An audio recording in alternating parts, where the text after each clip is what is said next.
last time in Renascence, you guys wrapped up your business on Illical. You had successfully survived the trial of Mazaxes III. You did great battle with his reanimated, mummified corpse. And you survived. You proved yourselves. And you guys got a sweet, sweet haul of loot out of it, including some very potent Wakened Dragon items. In the aftermath, you guys sort of tied up your business with Kiki and with Professor Hoosier. Jade and Noelle had a nice little moment before you guys teleported back to the fort, the East Alliance fort on the island, and used their teleportation circle to return to Freeport. And y'all took the rest of the day to pretty much chill. Barnaby spent most of it fishing, although he did do some sussing around his brother's boat, or his cousin's boat, I should say. Noelle and Burberry, to my memory, mostly just chilled out at the Presidium all day, spent a little bit of time with Susanna. I spoiled myself the majority. Oh, that's right. Burberry went out and got some food and kind of meandered around town for a little while. And I'm bothering Sam Plotable again. Right. Hey guy, you got any more than diamonds? Well, I feel like I just asked him if he made landfall yet, and his answer would be yes or no. Yeah. I'm trying to think of the last time you saw him would have been. We can cover that momentarily. Yeah. As far as the remaining recap goes, though, that night, Noelle was contacted by your old friend, the Gatekeeper, through a dream. And it turns out that the Gatekeeper has a favor to cash in. She's actually thought of something that y'all could square your little arrangement with Amelia over. The Gatekeeper has been approached by a noble friend from the Summerlands with a need for discretion and the sort of expertise your party brings to the table. The Gatekeeper thought of you guys immediately, recommended you, and wanted to make sure you were interested before putting you in contact with this friend of hers. Noelle cautiously agreed to hear him out. And what followed was the first meeting between Noelle and the Eladrin warrior, Aldrin Silver. They're just making eyes at each other through the cameras right now. It was a meeting, for sure. And I think Aldrin was definitely very taken with Noelle and was pretty confident after this initial meeting that after all would be up to the task. So impressed with his artistic talents. He did make a big show of his abilities, at least as far as the dream allowed him to. The next morning, Noelle would have woken, and I believe you talked to Burberry and I think the rest of the party about this potential job. Yeah, I kind of glossed over that. But yes, I mentioned it. I would have mentioned it to everybody eventually. There would have been a conversation. And the only remaining bit of business, I believe, in Freeport was Barnaby had something he wanted to look into before you guys left town again. So we are picking up here. It is the morning of Karen the 50th. It is a relatively sunny day, spotty cloud cover, cool ocean breeze blowing in, and despite the ominous red light hanging over the eastern horizon, pretty normal, chill day here in Freeport. Are there any questions before you guys begin? Nothing. Yes. Oh. Yes, Barnaby. Actually, technically, it would be the start of it. Okay, sure, if you want to get to it. What do you have? I need to get a hold of Alarin. Oh. So I'm the trying to- DM. I can't help you with that. What? Sort it out amongst Yeah, yourselves. so we need to get a hold of the Lord.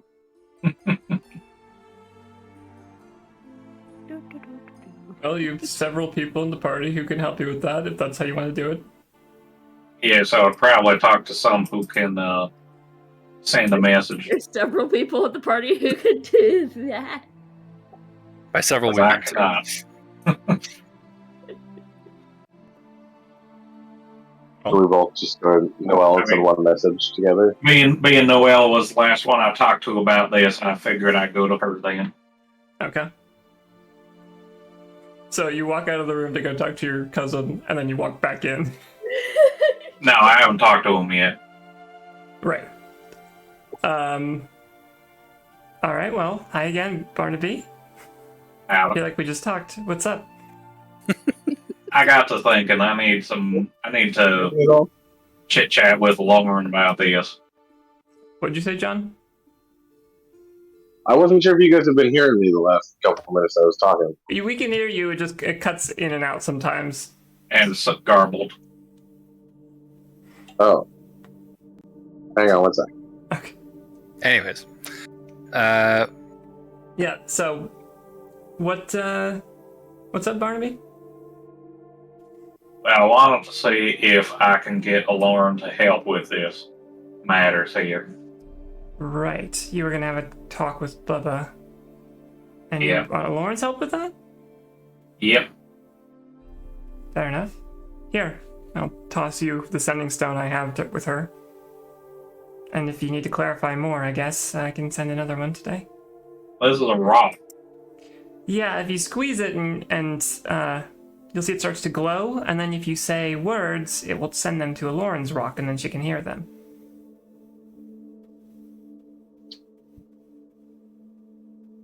How long was this thing on? You only get 25. How do I know if it's actually on, if it's actually working? It's literally glowing in your hand, Barnaby. Oh, that probably used up all the words, didn't it? yep. Hi, Barnaby. I'll take the rock back. You just hear a Lord's voice come back out of the Someone rock. gave fucking Grandpa the iPad. Yep, it works. You just talk to it, and it will talk to me. Was that? I guess. 1 second. Did you need something? I would like your help. She can't hear you, Barnaby. Well, I can send it back. can- Oh, you're sending back. Got it. Mm-hmm. So Lauren sends back, did you need something? Yeah. Gotcha. Okay. Yes, I would 25 words. squeeze it again. Alright, I'm just going to make it brief then. Got to keep things short. I would like your help in some family matters. Please and thank you. I cannot respond. I mean, you can cast sending yourself. Oh, Lauren can. Can't she? No. Does Lauren not have sending? No. What the hell? Maybe she could dream Barnaby tonight. Oh, I could do that. You could do that. Use it for some good. Instead of just pure fucking chaos. Didn't reply back, did the rock break? No, it's the way it works is you can send to her, and that's a one-way message, and then she can send to you as a one-way message, and then that's it. The rock is used up for the day. But I could still send something if you need more clarification. I'm sure she'd be willing to help you when she gets back. I think what I said covers it. Okay. So I take that to mean you're not going to be talking to Bubba today. Seeing as she ain't here, yes, I'll be putting it on a brief hold. I see. Okay, well, I guess I'll check in with everybody to see if anybody else has things they need to do here in Freeport today. And once everybody's ready, we can head to Feywild, and meet with the gatekeeper for this mission. So, I'm gonna go find people. I might be a little light on Alright. spell slots today. You what? Sorry. Said I might be a little light on spell slots today. Oh, I mean, I don't think we'd be starting today, no matter how things shook out. It didn't sound like it was urgent. But Okay. we'll see. You might run into Burberry casting Commune. Oh, Okay. Okay. Burberry. I So would not Burberry- interrupt. Burberry has his ritual circle drawn, candles lit, incense burning in his room. You walk in and you see the light or the goggles, like 'cause he actually has them on right now. He's in like a pile in the middle. The goggles are on and they're just white. Like Oh, Like spotlights out of him. Okay. okay. What did I just walk in on? So, what do you want to do with Commune, Burberry? What's going on? I'm gonna ask, is Father Severin alive? Okay. And I think you would have oh god, what is his name? I'm blanking. Bojelig.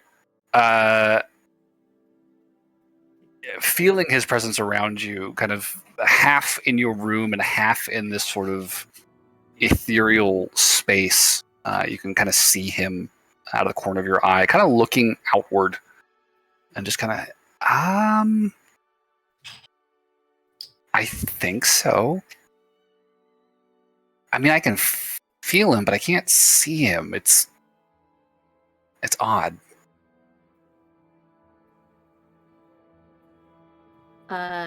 Is he still on this plane?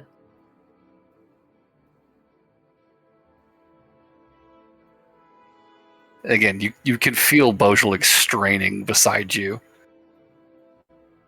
It looks like it. Yeah, I think he is. Does the DM not want me to dig into this any further? Bojelig does not have an answer for that. What do you actually want to ask him? Sorry.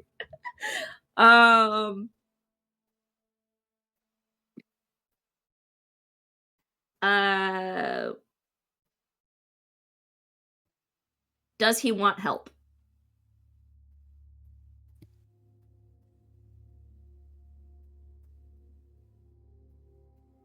It's hard to say. Yes or no question. My view of him is very, very heavily obstructed. It's hard to get a good picture or read of the situation. I think he's underground, but more than that, I really can't say. Underground sounds like La Chirag. This is an additional question, and I think the vision's gonna fade. But if you want to obviously feel free to answer no. Yeah. But like, do you know the nature of the thing that's obscuring him? That feels like a third or a fourth question. Excuse me.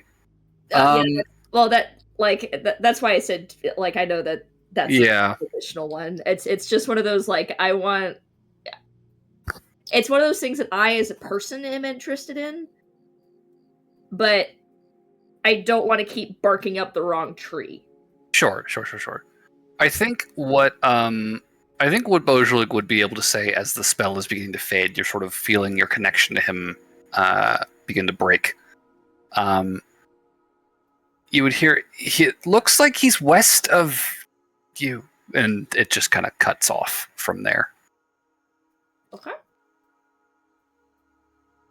All right. So alive with a weird person answering his calls. What was that about, Burberry? Sorry to interrupt. So, hold on. Let me figure out myself today.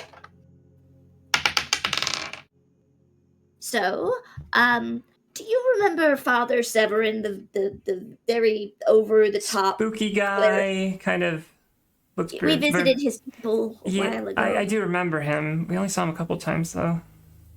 Right. So I hadn't heard from him, and on a whim, a little bit ago, I tried to contact him to say hi or see how he was doing. And it was obscured.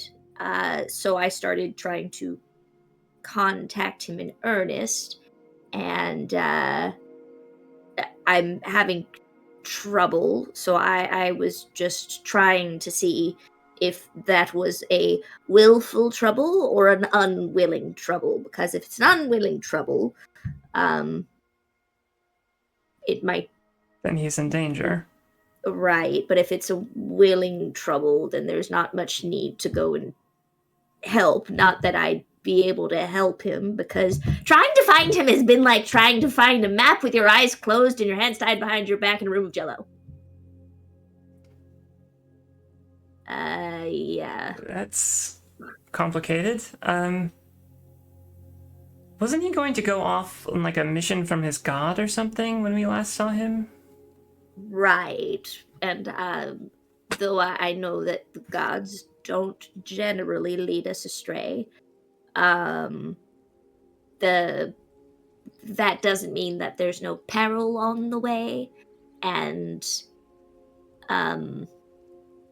well, Father Severin isn't necessarily the most likable of people, although I think he's hilarious. I could see how he might grate on someone. But I could not get in contact with his paladin either. Oh. And the last time I sent sending, I got stop calling this number from a voice I've never heard. What is a number? In I that, mean, in that obviously, what- context, I'm not sure. But basically, an unknown voice answered a sending, which is weird. now that is strange. Because I mean, I could see him wanting to be like secretive if he's going on a mission for his god, but Right. to be so heavily obscured that nobody could even get in contact with, say, his guard, or sending spells would be misdirected to other people you try to send I was to. also incapable of scrying on him. Right. But the gods seem to be having a hard time seeing him too. They did mention he was to the west. The west of Freeport? West of me, so yes. I guess theoretically I could. Well, that would take forever, and again, it'd be like a dowsing rod, but they also suspect that he's underground. So perhaps Jeez. in. I don't want to go spelunking again. I don't either.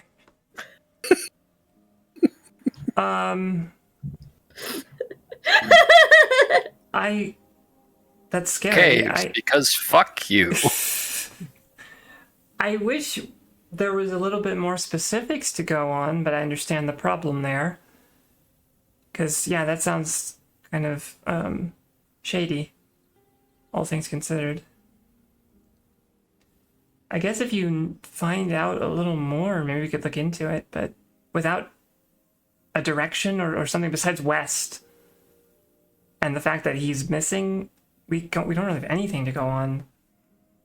I could work with that, but it would take a while, and I would need your help. And again, I'm not sure if he necessarily needs or wants the help, Right. because he is very single-minded in his goals, and I don't know if that quite is how he operates. Although I may be projecting my opinion on him onto him. Was there something that you needed? Oh, sorry. I was just gonna say, I thought that it seemed like Barnaby had something to do today, and they decided not to. So we could go to the to Feywild whenever. It sounds like. I'm just seeing if anybody had stuff they were doing today. If not, we can Or if you are, we can go tomorrow. But if not, we Ooh, can leave I tonight. wanted to try. I saw this place. I'm pretty sure that she meant something beyond food, but it's shaved ice cream. I mean, we'll be I'm going looking to Feywild, the city first, Gladham, but so we could have food there and stuff. I mean, it was a specific card, but I suppose that I can make do with something else.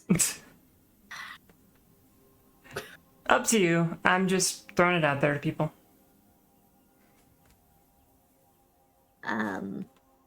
I would be game to leave today in about, how far away was this thing? Probably about half an hour. In an hour. Okay. We'll Don't do scoff like at me, we'll do like an Claude. after lunch if it works for everybody, and I think it will. So, all right. I guess I'll be back in a few hours. Okay. So, Burberry, what is Burberry taking care of? Oh, I'm literally just gonna go get ice cream. Sure. All right, so Burberry goes to get some ice cream, comes back an hour later, quite Noel satisfied with does himself. have an errand. I need to Okay. go get. I'm gonna use my Eastern Alliance fun bucks, and I'm gonna restock my magic chalk. Okay, yeah, sure. However much of that you want to get. Where am I at here? I've got. Never find anything in this thing. There we go. I only got 2 left. Yeah, I should probably bump that up. Could I get 8 worth? Yeah. Yeah. Okay. It's it's a 50 per.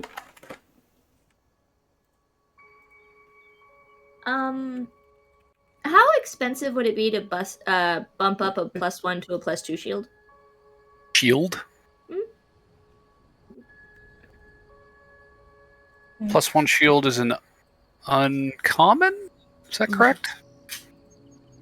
Yeah, so from uncommon to rare, crafting a rare item is 2,000 gold pieces.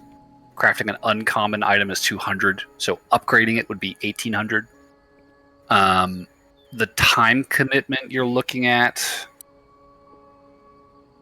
crafting magic item, is probably, it looks like 40 days. Can I? You said 18? It would be 1,800 to do it yourself, and it would take 40 days of work. Could I use fun bucks for it? Potentially. I mean, I haven't spent any of mine, so I still have 20k. Yeah, I'd say if you're hiring other people to do it, there's going to be an upcharge just because it's labor. That will probably be a little bit more expensive. Let's take a look-see.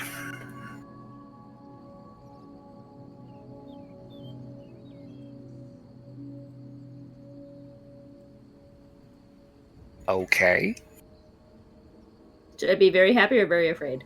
I mean, you're getting a hell of a deal on this.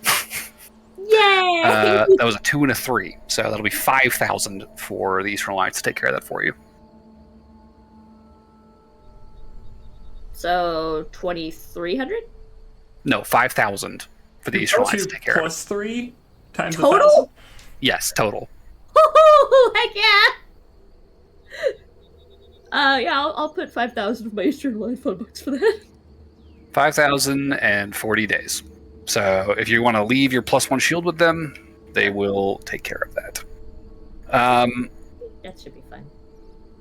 So what is today? Today's the 50th. That'll be done halfway through next month. Burberry left +1 shield to be upgraded to +2. 5,000 GP, 40 days. If well, I guess technically the Completion date in 40 days would be 2:30 basically. Technically, well, no, yeah, 2:30.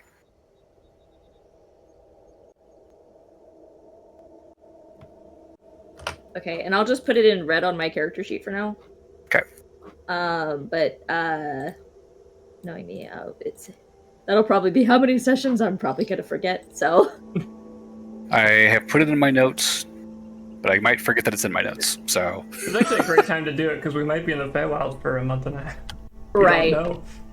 Well, I was thinking about doing it like after, but I was like, it might be better to do it before. Maybe. What date will it be ready? the 30th Of is the tentative estimate. Next month.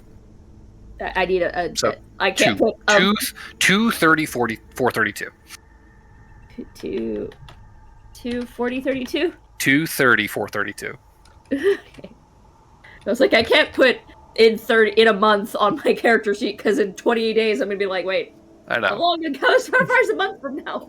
I think that's Celern is the month. CELERN.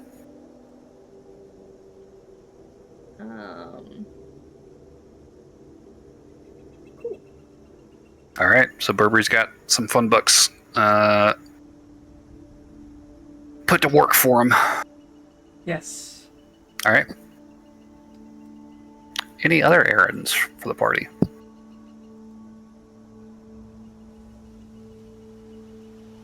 I guess it's just down to whether John or Barnaby have anything to do today.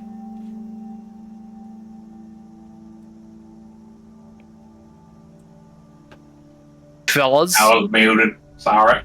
I'm just gonna fish some more. Okay. Anything from John? Nothing in particular. Okay. Then it sounds like once Burberry has taken care of his errands, the party can group back up and make a plan. Okay. I guess it's not really an errand, but I probably would send to Jade before we go. Yep. Just say like, hey, I'm heading off again for a while. I don't know if I'll be here when you get back from Illical. New mission. Gonna be in the Feywild? So apologies if sending doesn't work right. Time's weird there. Can't wait to see you again. Oh. I think Jade's response would be, that's exciting. Our ship does not leave for a couple of days, so I might miss you, but I will look forward to your return. I miss you too. Okay. And then I will also just send him to the gatekeeper once we've all convened. And say... I need to reset my spell slots. I'll say, so the Lost Emeralds are on board for this. We're gonna head to Feywild today. Should be arriving within the hour in Gladham, where we meet you. Did you cut it so it all fit? I used a lot of words early on. I was like, I'll just cut it off short.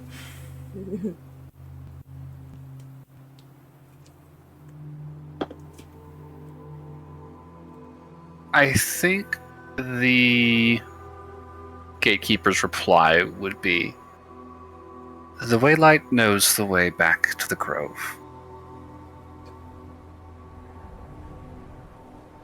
I'll be waiting there. Oh yeah, we have to use the Waylight for this. Yep. Okay, well, I guess we're meeting at the edge of town to go start marching to the forest. Okay. The closest spots that you guys... Never mind, I was What's gonna up? go, wait! No, wait, that's a body bond, never mind. Oh. The closest spots to Freeport that works with the Waylight that you guys have found is that pine copse in the foothills to the west of Freeport. It is across the harbor, past the town, I think, of Oakhall. and or Woodhall, and it's a bit of a trek, but between polymorph and other spells, I imagine you guys have access to, it's not too difficult to cross that distance. So, late in the afternoon, you guys reach the edge of that forest, or not, probably like mid-afternoon, since you guys probably would have flown the first bit of the distance. You guys would reach the edge of this forest. You'd be able to pop the cork on the Waylight's crystal bottle and direct it to the Gatekeeper's Grove.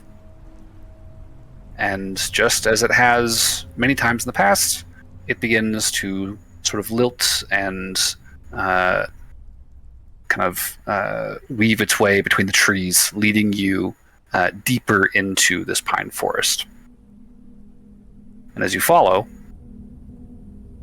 soon enough, you find yourselves surrounded by bright, colorful, foreign flora, giant mushrooms, towering ferns, and wild colored trees. Small fairy lights kind of dancing in the breeze all around you. And sure enough, you are back on an unearthly road, making your way along the edge of the Feywild towards your destination.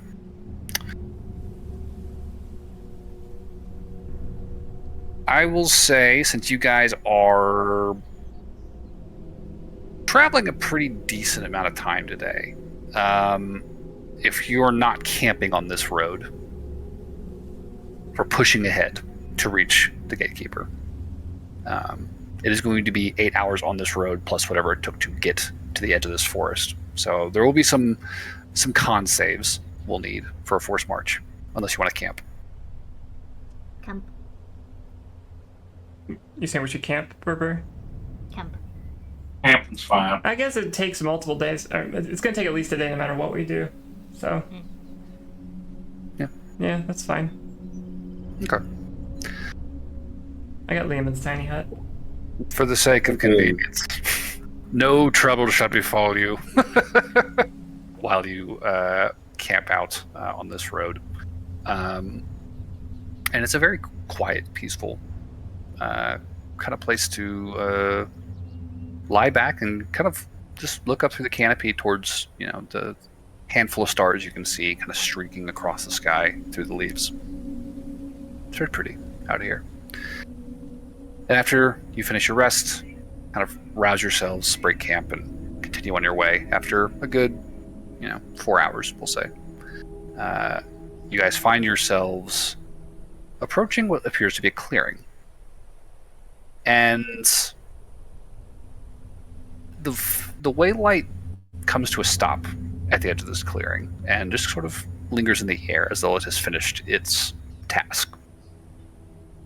But you can see up ahead those same fairy lights. You can see the same sort of twilight sky arcing out past the forest up ahead of you. You can definitely sense you are still in the Feywild. And before you is a place that, while it looks familiar, there's definitely a far more fantastical sort of structure to this clearing than you recall the last time you approached the grove. On Feral, what you recall seeing was an open, watery glade surrounded by these ancient, moss-covered standing stones with these perfectly round holes, seemingly carved by the winds, kind of bored through all of them. There was an enormous tree kind of growing up out of the center of everything, and there was a large oaken door set in the base of that tree. And water kind of poured down out of the roots, over the roots, kind of cascading into these pools that sort of spread out throughout the glade. Here, you find yourselves approaching a far more pristine,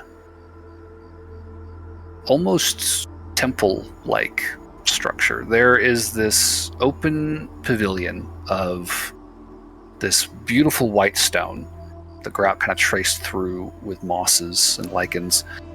You can see similar stone structures to the ones on Feral, but they are far larger, kind of encircling this this clearing, far more intricately carved, taken much better care of. Not a trace of growth or wear and tear on them that you can see. And in the center of everything, there is this large stone sort of manor almost. About 2 stories tall. These tall stained glass windows kind of running along the face of it. This heavy set of wooden doors set in the front of it, and kind of growing out of the top of it, an absolutely enormous tree, the trunk of which is quite nearly the entire footprint of the house, suspended on these massive roots that are as thick as some of the thickest trees you've ever seen yourself. And this tree stretches what must be at least half a mile, if not a full mile, up into the air, with these long branches just spanning out what feels like almost at the horizon, just covering everything in these leaves. And as you sort of step up to the edge of this clearing and begin kind of looking around this stone courtyard, you can kind of see there are patches of garden that have been very carefully tended to, planted here in this sacred place. You can see seated on portico just outside the door, at a pair of chairs next to a very small little tea table, there are a pair of figures. One, a woman in a familiar flowing red gown. The other, to one of you, a familiar man dressed in this gleaming golds and teal armor, with wavy golden hair kind of swept back from his face. And at the sight of you, the woman will stand, raise a hand in welcome, and nod her head. Greetings, gatekeeper. Oh, Noelle. You're even more beautiful in person. Aldrin. I'll lead over Burberry. This is the guy. This is him.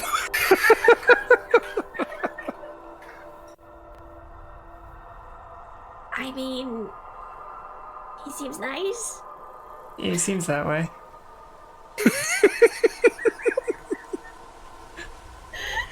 Good to see you in person, both of you. And you. I am glad to see you made it here safe and sound. We did. Easy trip usually. And we're ready to... Well, we're a little tired right now, but we'll be ready to get to work tomorrow, I'm sure. No, you came at a good time. I don't have quite so many seats out here as I do inside, but if you prefer to conduct this out of doors, I would not blame you. Uldren. Yes. Will your charges be well enough if they are left out here? Or do you need to keep an eye on them? Thank you. Just 1,000-yard stare.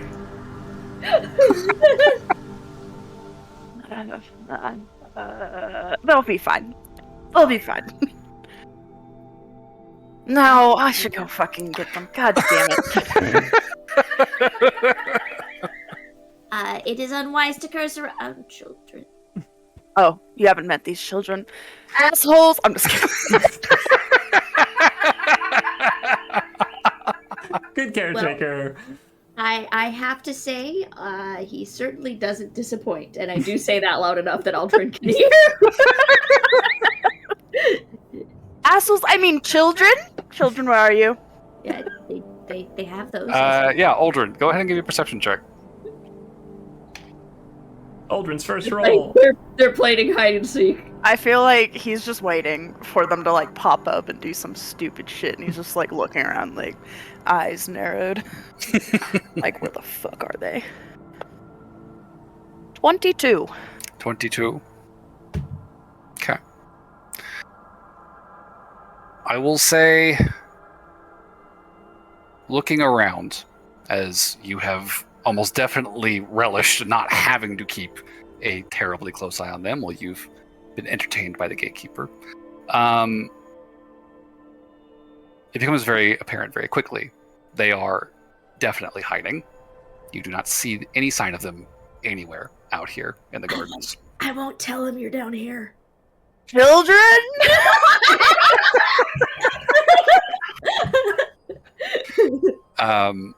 The gatekeeper will just kind of lean over, put a hand on your shoulder. We'll leave you to it. And she'll turn to Noelle and the others and say, if you would follow me back inside. And she will step towards the doors, which will open as she approaches. Of course. And make her way into a very familiar dining hall. It's been a very long time since you guys have visited, but you would all recognize this interior space. The high ceilings of this wood furnished dining hall, very long table with a large hearth set in the wall next to the table. Long, many chairs kind of set up along it, and various platters and bowls of fruit and other foods just sitting at the ready, waiting, all of it looking exceptionally fresh and colorful and delicious. And kind of turning back, you can definitely see that this pair of doors that you've just passed through, this was the closed set of doors, the back of this chamber, that you guys glimpsed but never pushed any further beyond the last time you were here. And you would know, even as you're taking seats at this table, if you were to push further into this chamber, further into this house, you would find the oaken doors that would lead out to the glade in the jungles of Feral. And the gatekeeper will sit down at the head of the table and sit down next to all of you. And as she makes some small talk, asking politely about your journey, Aldrin, how are you handling the retrieval of your wards?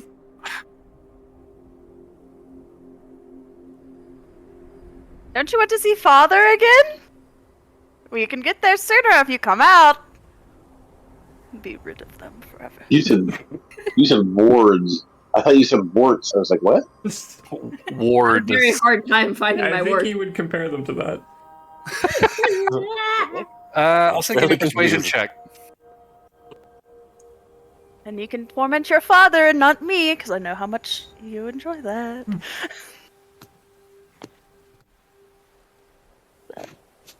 Use that charisma. Oh shit. That's pretty good. 25. Okay. You will see from the far end of the garden, kind of pushing up through one of the hedges, one of your young wards. His hair just a mess, tangled with brush and leaves. And Which you can one is tell this one? you can tell by the expression on his face, this is Endymion. Okay. And he just says, "Can we really leave?" We're about to. And probably tomorrow.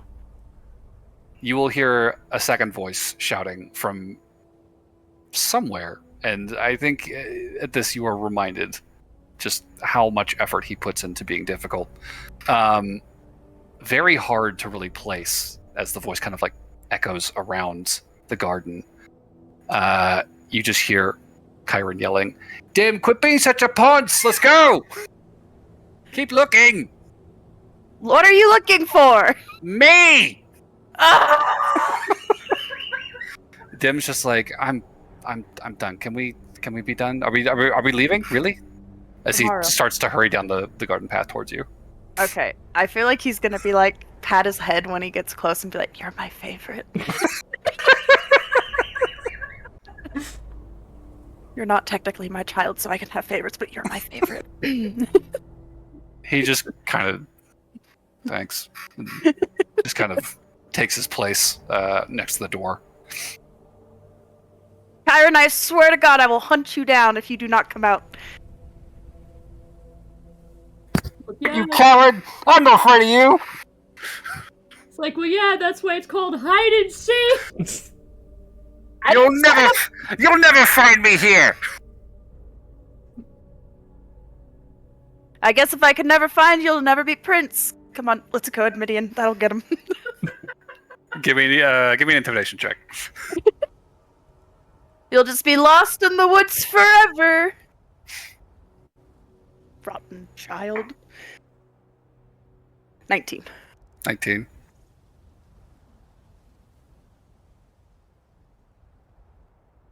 You hear scrambling overhead.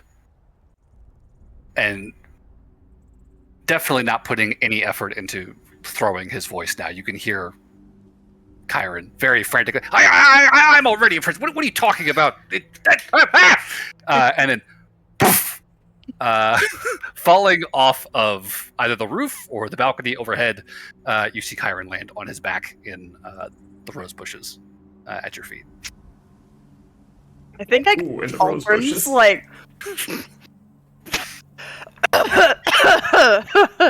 Should not laugh at a child's pain. They're just like, you were cheating again. I was not cheating. The roof is fair game. Come on, Aldrin. Dim is just going to turn back inside for the door. I'll be right behind you, and he's just gonna grab Chiron's little suit, like the back of his shirt, Unhand me! and drag him in. And as you guys are having your conversation with the gatekeeper, first you will see a young boy step inside and just quietly take his seat at the gatekeeper's left. Dressed in these dark, kind of flowing clothes with these very subtle gold traced elements along the collar and the cuff. His very puckish face, wide golden eyes, messy dark hair, and tufts of which almost seem to be sort of like these kind of very almost like long cowlicks. They look like kind of like flowing over the back of his head, a pair of them, that kind of seem to be almost drifting in an unfelt breeze. Cool. And followed quickly by Aldrin, who is dragging to his feet a second, nearly identical child, though this one is covered in leaves and rose thorns, which he is very haphazardly brushing out of kind of the Is he hurt at all? He's a little scuffed, but he's fine. Is it like a point of... I'll use lay on hands on him. Be like, I feel like Burberry will lean over to Noelle and go, "Is this what we look like to other people?"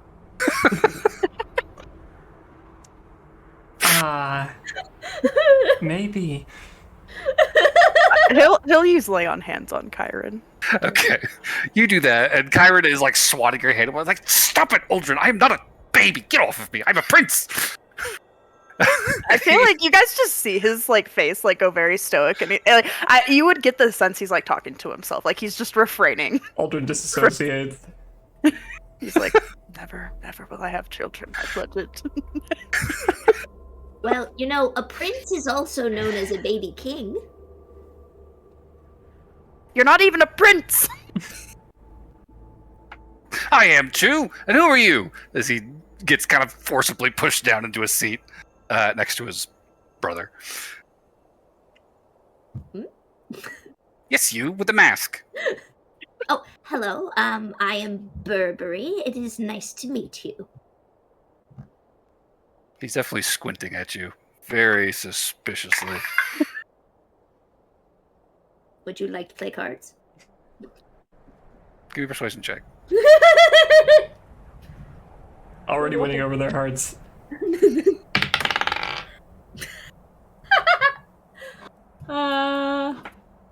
not great. I don't know why I'm doing a persuasion check. I was asking a question. Because he needs to be persuaded to do anything. That's Nah, you know what? It's probably too advanced for you. That's an 8. I am more than up to the task. What's the game? As he gets up from his chair and like circles around the table to like sit across from you, and he sits down very determinedly, just like staring, just like daggers up into the mask, like trying to see through the eye sockets. Okay, so Burberry is actually gonna like give him like 10 gold And say, we're playing 3 Dragon Ante. and he'll put 10 gold in front of him too and be like, It's a gambling game. Are you good with trying a gambling game? His eyes light up. Excellent. As he staples his fingers. I feel like you just see Aldrin like, finally. Oh, would you like to play too? to the other brother? He just shakes his head. And you will actually see him kind of mutter something under his breath, and you're going to hear his voice in your ear. Be careful, he cheats.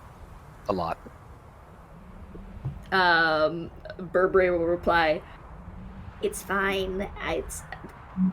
I wouldn't have given him money if I didn't think he was going to run off with it anyway. It's really not, but okay.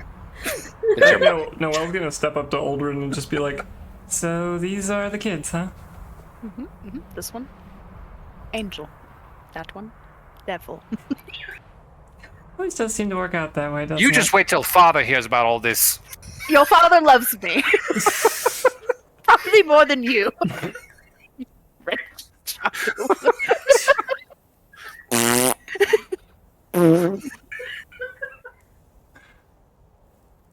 Deal him, dragon.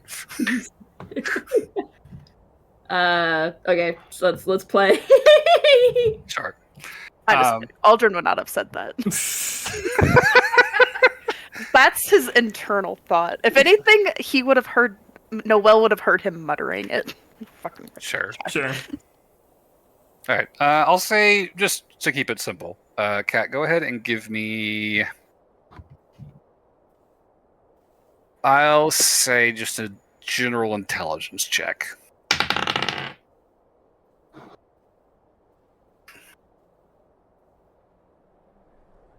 Unnatural 20. Ooh. Okay.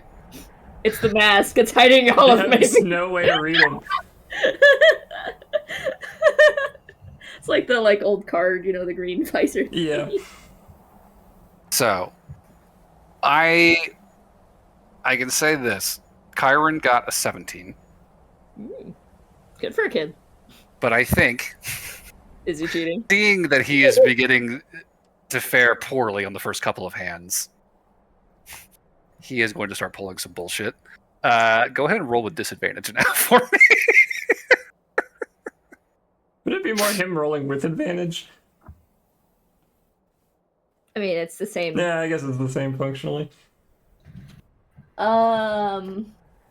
Okay, I will tell you what.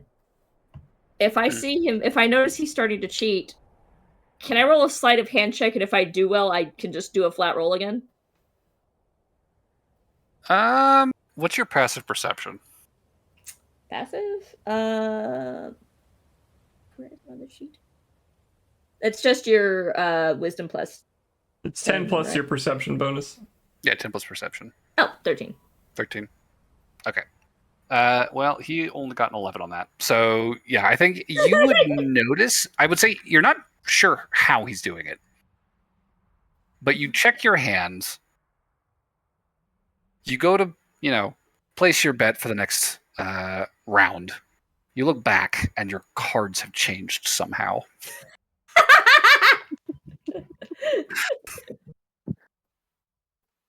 And you look back up, and you can see him very, fidgetily, kind of messing with his sleeve as he kind of looks at his cards and looks back up at you. All right, I'll make a deal with you. I'll let this nonsense stand if you explain to me how you did it. I don't know what you're talking about. Oh, well, in that case, you're cheating, so this forfeits.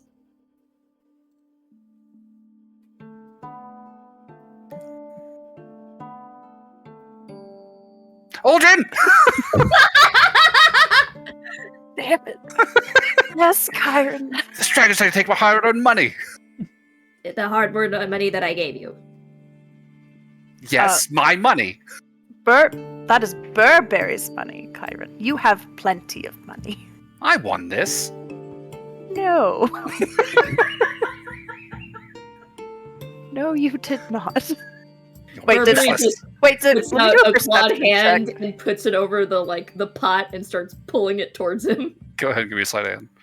Could I see if Aldrin even It's not a noticed he was sleight of cheating? hand. I'm just doing it. Oh, you're just taking the money back. I mean, Burberry said he was calling I bullshit. told him. I said, if you tell me how you do it, I'll let this stand because you're cheating. He didn't tell me how he did it, and he's trying to force it, so it's cheating. That's fair. What are we asking, Charlie? I was gonna say, could I do a perception to see if he even noticed Kyron cheating? What's your passive perception? 10. Wait, 14. 14. You would have noticed, yeah. Kyron, you're literally over here like. I am not. I was being very careful. I mean, I didn't see. Oh, careful! Why are you being careful if you're not cheating? I think Kyron's like, fine, all right, and he'll start trying to explain how the trick works. I'll push the money back towards the table, but I'm keeping my hand on it. I'm Yeah. waiting. He's very exasperated. He's like, oh, fine, this is how you do it. It's baffling. He literally, he's just like, I just reached around your shoulder and took it while you weren't looking. And it's like, how did you do that? You're across the table from me. And it's like, what do you mean? You're right there. So I think as soon as it's one of those things, Burberry doesn't understand how he did it, but he knows that he's not capable of doing it. But since he did fess up to it, it's fine. So Sure. as Burberry is a man of his word, he'll let it stand. Yeah. I think Kyron's going to get very wrapped up in trying to teach you how it's done. I am and getting for that. Heck very yeah. frustrated when you can't do it. Does he call him dumb? No, it's just like everyone says dragons are so great, but you can't even do this. It's very much that attitude. And while he's occupied, shifting focus back to the matter at hand, I think the gatekeeper will sort of lean in towards Noelle and Aldrin and Barnaby and John and be like, so, regarding this particular errand, Yes. Aldrin, Yes. would you care to fill us in on the full details of this plan of yours? 1 second, damn. Let me find my little cheat sheet. Side note: whenever he says dragonborns are supposed to be so great, Burberry will kind. Oh, I'm 2 halves of a dragonborn at best. He says dragon. He does not say dragonborn. I'm gonna still say I'm 2 halves of a dragon. Sure. Why is it? He's definitely just kind of like, what does that mean? Just squinting at that mask. Oh, that's how I do it. And that's how I keep him occupied, is with All weird right. phrasings that completely honest, but also a little weird. So, I am doing is I am taking Kyron and Emidian to Melatombus, Not to be confused with melatonin. Place is weird. whatever that means. By the quickest route I know. So we're here at the gatekeeper. We're going to aim for the domains of a few archvey along the way and border jump to basically speed run the distance by skipping significant distances. So we'll get through this much faster if we do it this way. It'll be better for all of us, hopefully. Okay. How does Wait, that? ordering demi-fi? What? That doesn't sound pleasant. What did you say, Barnaby? I heard something bordering demi-fi. Or did I just mishear? I think you misheard. I said archfey. Now, Archfey. Yeah, we're gonna aim for the domains of a few archfey along the way and border jump to speed run the distance by border jumping between the archfey domains. This sounds outside of my understanding, but if you know it'll work, then I guess that's fine. Yeah, I can show you my map of how it also explains it too. Is this the one you showed me in my dream? Yes, but I'll show it to everyone now. I'm very proud of it. As you should be. Yeah, everyone. Oh, wait. Okay, it's up there. The map. So, the first stop will be the Oral Vale. It is a golden realm set in a wide valley flanked by towering walls of crystalline mountains. And the Oral Vale is the domain of House Juliel, led by Lord Rymith. His realm is one of plenty, and he is himself a jubilant and generous lord, though that in itself poses a danger. The party will be best served by stealth on their approach and exit. This lord prides himself as a host and would extend a welcome, which would be rude to refuse. And we would be stuck there for weeks if we were caught there. Okay. So we just have to avoid him. Sneaking for this first section. Yes. Stop 2 is a rugged mountain range by the House Maglin, led by Lady Morin. The center of her realm is an immense fortress that occupies the entire surface of the mountain into which it is carved, and the peak has been forever added to its incredible detail and beauty ever growing. Lady Morin offered brief shelter to my lord's host on their way to Melatombus. I don't know how to say it. And should probably offer us the same. She's very proud of her home and deeply honorable. Okay. But will not waylay travelers like Lord Rymith would. Gotcha. Now, the most dangerous part will be the third and final territory, which will be High Water. It is the domain of Terran of the Deep.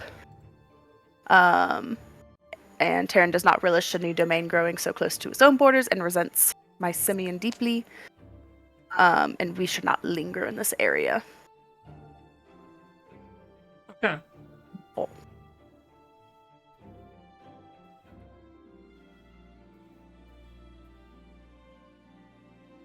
I would probably. Sorry, is there more or? Nope, that's it. Okay, I was gonna say, Noelle I would. cannot copy it. It's not on copy. It's not on copy paste, so that'll be Jacob who would have to do it. Oh, you want me to copy it? Yeah, I can't. It's on Okay. you only. For some freaking reason. Gotcha. Yes. Could probably throw in references. I would want to ask the gatekeeper about time in particular, emphasizing the fact that while we are committed to doing this, we do have some very crucial things not coming up soon in our realm, but soon enough that any substantive time jump, like 6 months to a year, would be catastrophic for our mission. So we want to guarantee that we can get back before that time limit is reached. Otherwise, we're in a lot of trouble. Well, then it's a good thing you responded promptly. I had hoped you would. We are nearing a period here in the Feywild of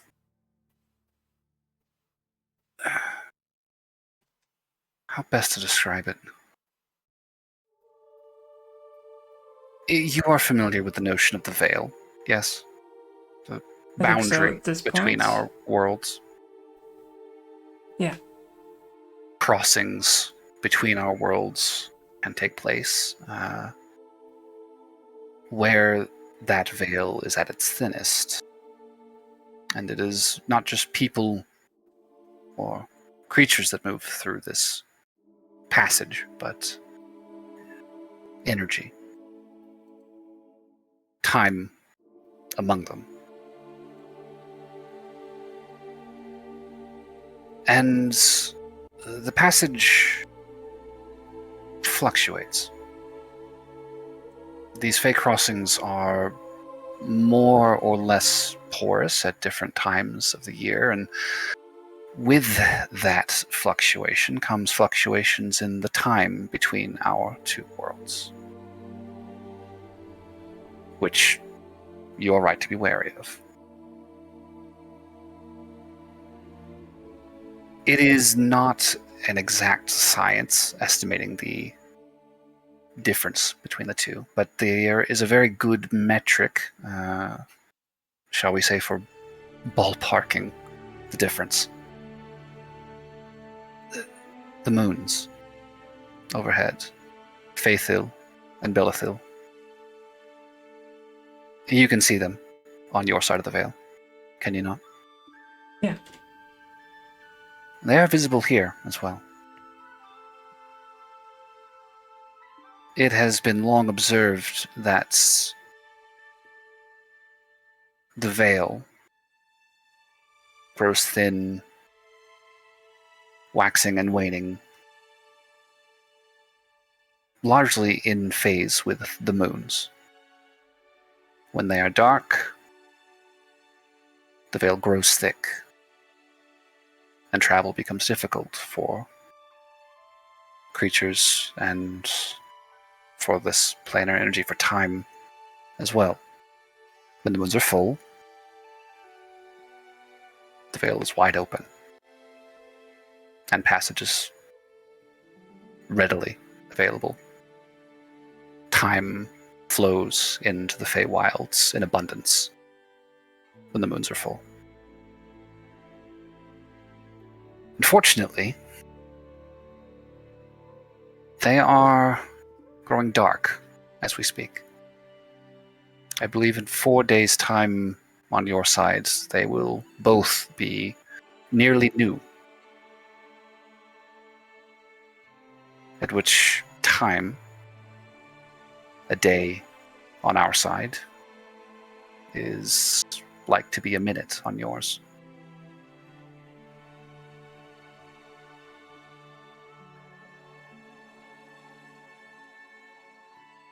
So you're saying that if we move quickly, we could theoretically be avoiding a pretty drastic time skip?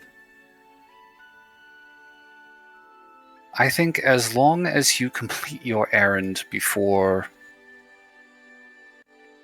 she'll pause and kind of think for a moment. I believe the next convergent full moons will be in about 3 weeks' time on your side of the veil. You definitely don't want to be in the Feywild while the moons are waxing. That is certainly not going to serve you well if you are looking to avoid losing time on the material plane. When they are both full, a day here is as a year on your side of the veil. I see. So you're saying, To basically, clarify. right now, if we left the human plane to come visit the Feywild, we could have an 8-hour nap and be back after like an hour? Oh, that'd be great!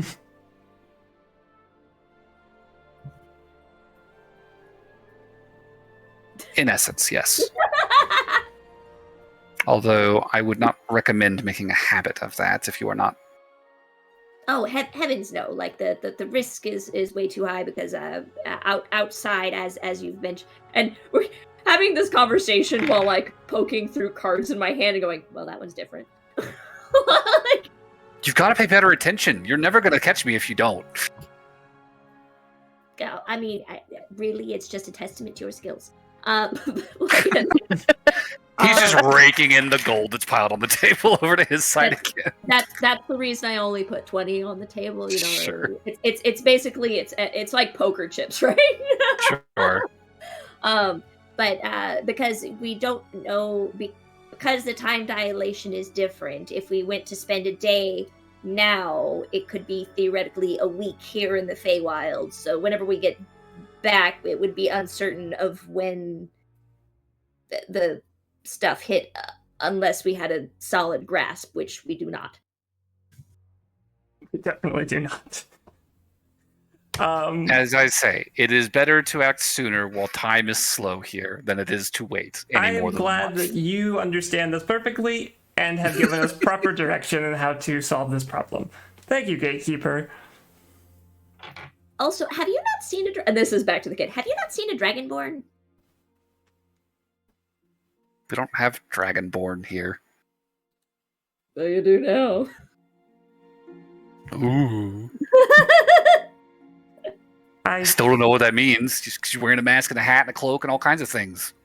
Well, I guess that's still only technically two halves true. You could be Byron. anything under there. Be polite. True. I could be anything. I could be you. But I'm not. Plays a hand.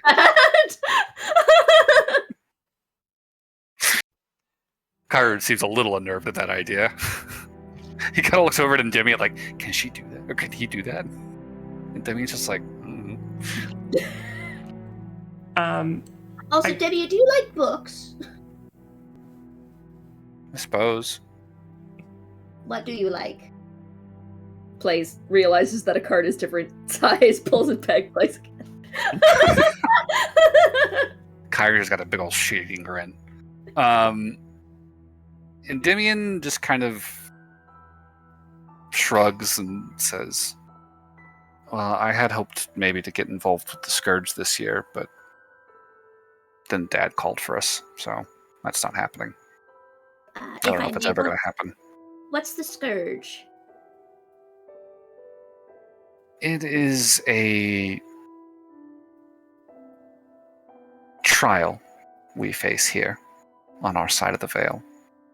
A recurring one, but one that we have in hand. Endymion, like as the gatekeeper says all this, is just kind of like, it's just like ancient evil that like wakes up, and then these monsters appear, and then everyone in court gets to like, take up arms and go fight it and seal it. And I was gonna join it this year, and then Dad had to go do a stupid quest to get a stupid castle. Kyron's like, it's not stupid, that's our castle now. And Damien's like, yeah, well, it's not gonna be mine, is it? Kyron's like, so? And Damien just doesn't say anything after that. It just would have been nice to do something for myself. That's all. Burberry like nods and like, I kind of understand where you're coming from, although mine is far more mundane than yours. Or my story is far more mundane than yours. And Damien gives a half-hearted smile at that, but he doesn't say anything else. He just kind of leans back in his chair and kicks his feet. If you would ever like to have a spar with somebody who's not quite inclined towards the tricks, John. You're terrible at this. You're right. I am, and yet I'm still enjoying myself. John is actually quite adept at combat. Yeah, that's my specialty. that could Perhaps be fun. try buffing. Besides what? Boffing? I hear it's a thing that kids play. Although, if you're planning on doing a scourge, you're probably to actual weaponry, huh? You're I'm supposed so to. confused. So out of character, boffing is like sword fighting, but all the swords are like foam coated PVC, so nobody actually gets hurt. It's like LARPing without the role play. It's How do literally you spell that? BOFFING. Yeah, no, John just went through actual fistfights. Okay, so I just looked that word up, trying to find reference, and apparently it's slang for fucking. So Hold on. Just so everyone different thing. We ain't doing that. please don't boff Endymion. Okay, how do you spell these kids' names? Endymion is Oh. ENDEM. By looking up, Sorry, it's buffering. yeah, I was going to say, try looking up Boffer sword. Buffering. Gotcha. All right, Okay. my bad. Boffing. I'm like, Okay, please don't look. boff this child. What does it mean? Boff? Boff Yeah. just means to fuck. Well, It's you know slang what? for fucking. But I'll- boffer is, yeah, it looks like foam weapons. Yeah. No, That is- Sounds British, if you ask me. That is an uncomfortable overlap, I won't It lie. is really close. How do you spell Endymion? Endymion. END. Let me make sure I'm saying it right. Where's the fucking little shit's names?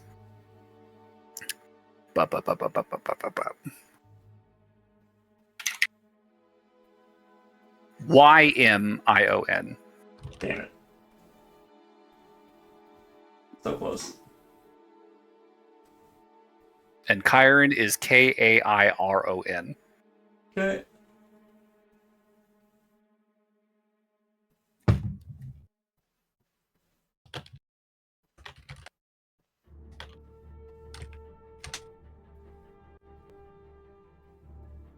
And side effect, every time, like, or not side effect, side note. So whenever you named Professor Hoosier, I kept losing my shit on this end. Why? Because Hoosier actually means something. Oh, does it? Yeah. It's, it means an unintelligent or uncultured person. Every time you're like, Professor Hoosier, I was like, don't laugh, don't laugh, don't laugh, don't laugh. That's gold.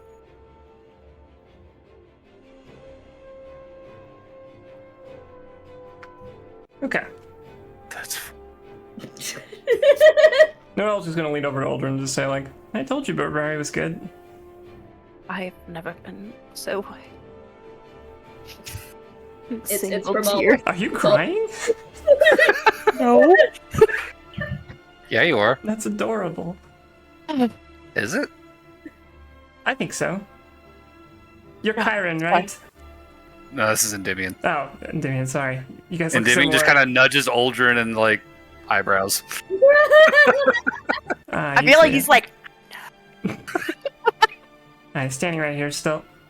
Endymion, it's nice to meet you. I'm Noel. These are the Lost Emeralds, if you hadn't heard. No, I hadn't. Are you guys famous? Yes. Eh. On the Emerald Coast we are. Not really, you know, across the rest of the It world. depends who you ask and how much they actually care.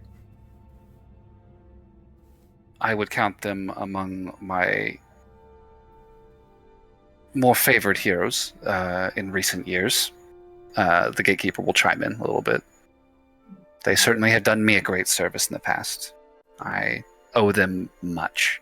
Would it be rude to ask who your least favorite was? It's not a contest, Burberry. No, it's not a contest. leave She said- Lauren out of this. No, she said favorite. She Like said her that we're least favorite group of heroes, I think, is what Burberry. Oh, I okay. want to know what the other side is. Which one of the Lost Emeralds is your favorite? No, not Lost Emeralds, just heroes in general. Like, what was your least favorite hero? That is an interesting question, and one that I would have to think on. I can certainly say my least favorite people I've met in the past few years was some acquaintances that you made, actually, about the same time that we met. A couple of very nasty ladies. Ah, Oh, yes, them. yeah, Looks like that they would could, be pretty low on the list, I imagine. Yes. But I wouldn't call them heroes, because I'm thinking, like, heroes, but also insufferable. Endymion and Well, Chiron. she'll just kind of look almost like sarcastically over at Aldrin. She's got a little smile on her face. Wait, what? I missed it. Burberry is like, no, like an unsufferable hero. And the gatekeeper just kind of looks over at Aldrin with this little like shit-eating grin, just like, well, Okay, Burberry Wait, does not not. to I- name names. Burberry I does notice? allow- Was Oh no, Aldrin? she looks directly at Aldrin. Like she's fucking with him, 100%. Oh, I am a fucking delight, and you know that. Not in front of the kids. That's an adult activity. Aldrin fucks all the time. Chiron says from behind his cards. I do. Burberry is gonna lean in like just a little bit close and go, "Fucks or fucks up." I mean, both, if you ask me. I don't know. I heard that. You didn't hear anything.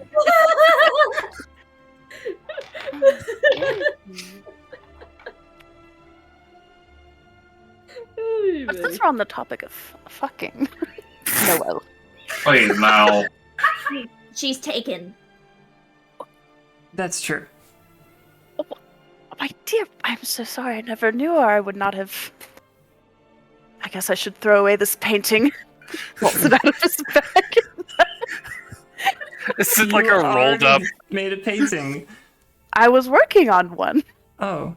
Yeah, before I really stepped up, this time I'm grabbing 2 boobs. That would certainly be more accurate.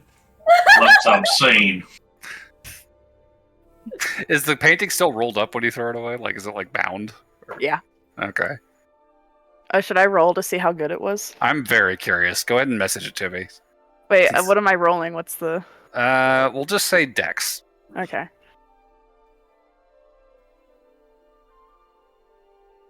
Just message me. Just message me.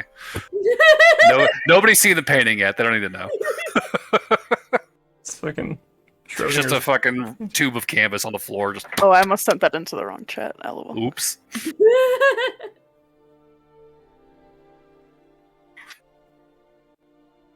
Okay.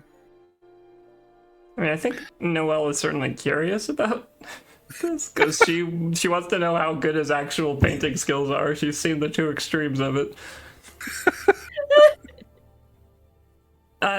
I'll walk over and grab it. Okay. Does this you painted me? Really? Yeah. I guess I'll. But it doesn't matter. You can just throw it away. It's trash. Well, anyway. I've always liked to see other artists' work. I'll I can't tell if this is hilarious or painful. unfurl it. It is not the one from the dream. It's just a portrait of Noel. Oh, And this is like an overnight, like, well, I guess it wouldn't be overnight because of the time dilation. You probably would have had a decent chunk of time to actually like sit and work on this. Mhm. So And that's why it was it's- done. He was Yeah, ready. it's finished. Aldrin rolled a 19 on it. It's a damn! it's a nice looking portrait. This Any details that you No, want to I accentuate? think he just did what he looked like, what she looked like. Just a very this is very tasteful. accurate. Yes. This is really good, Aldrin. I don't think anyone's ever painted me before. Well, it was nothing. Thank you very much. You spent days on it. What are you talking about? Chiron says. Boy!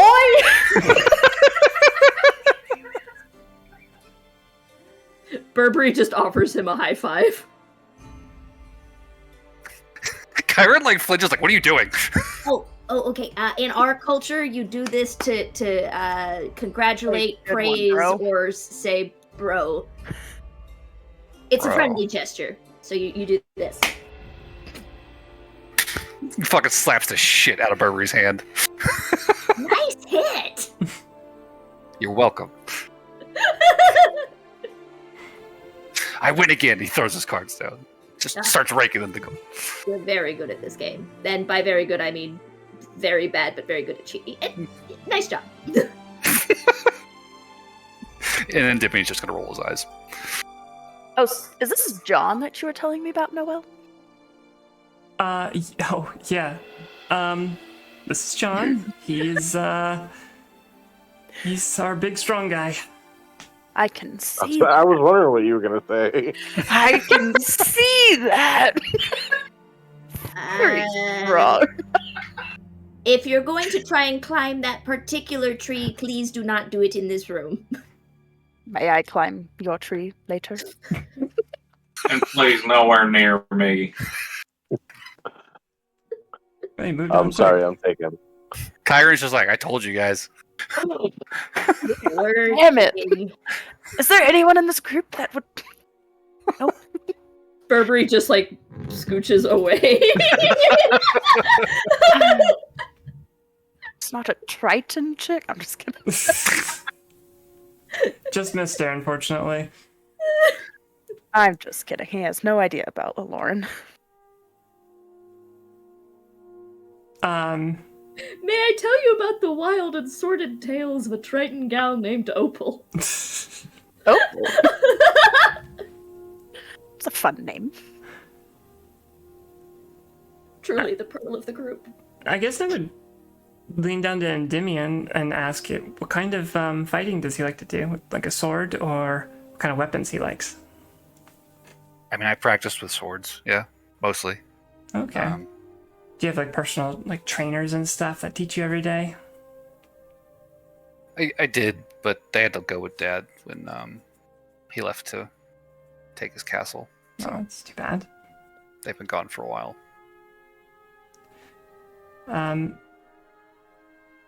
What kind of hobbies do you have outside of that? Or is that primarily what you spend your time doing?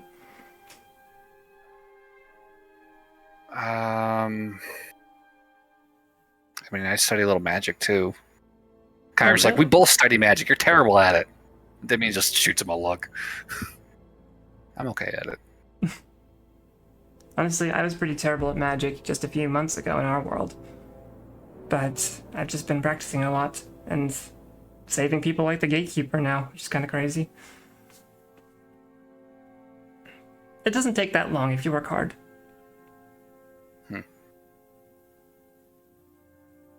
Well, depending on where you are. I think he's quiet for a moment, kind of taking that in, and he's like, this might be a weird question. What is it like over there on your side? Oh. Drastically less fantastical, for lack of a better word.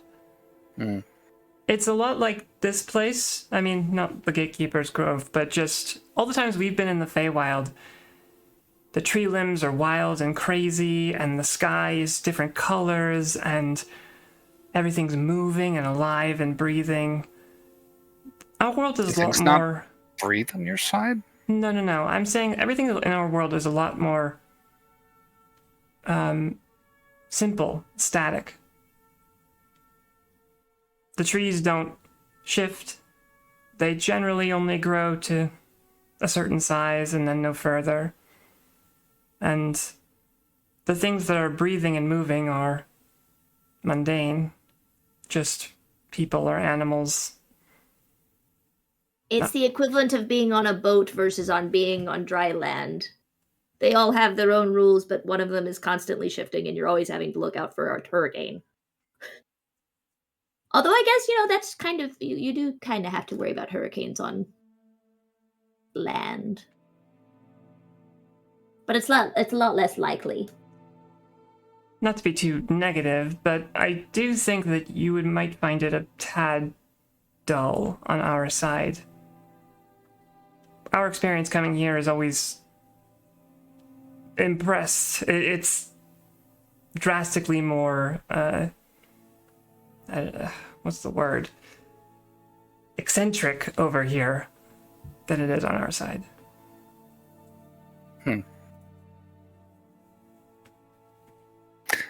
He definitely is like listening intently, but he doesn't comment much further after asking. He just kind of sits on the answer, just kind of thinking it over.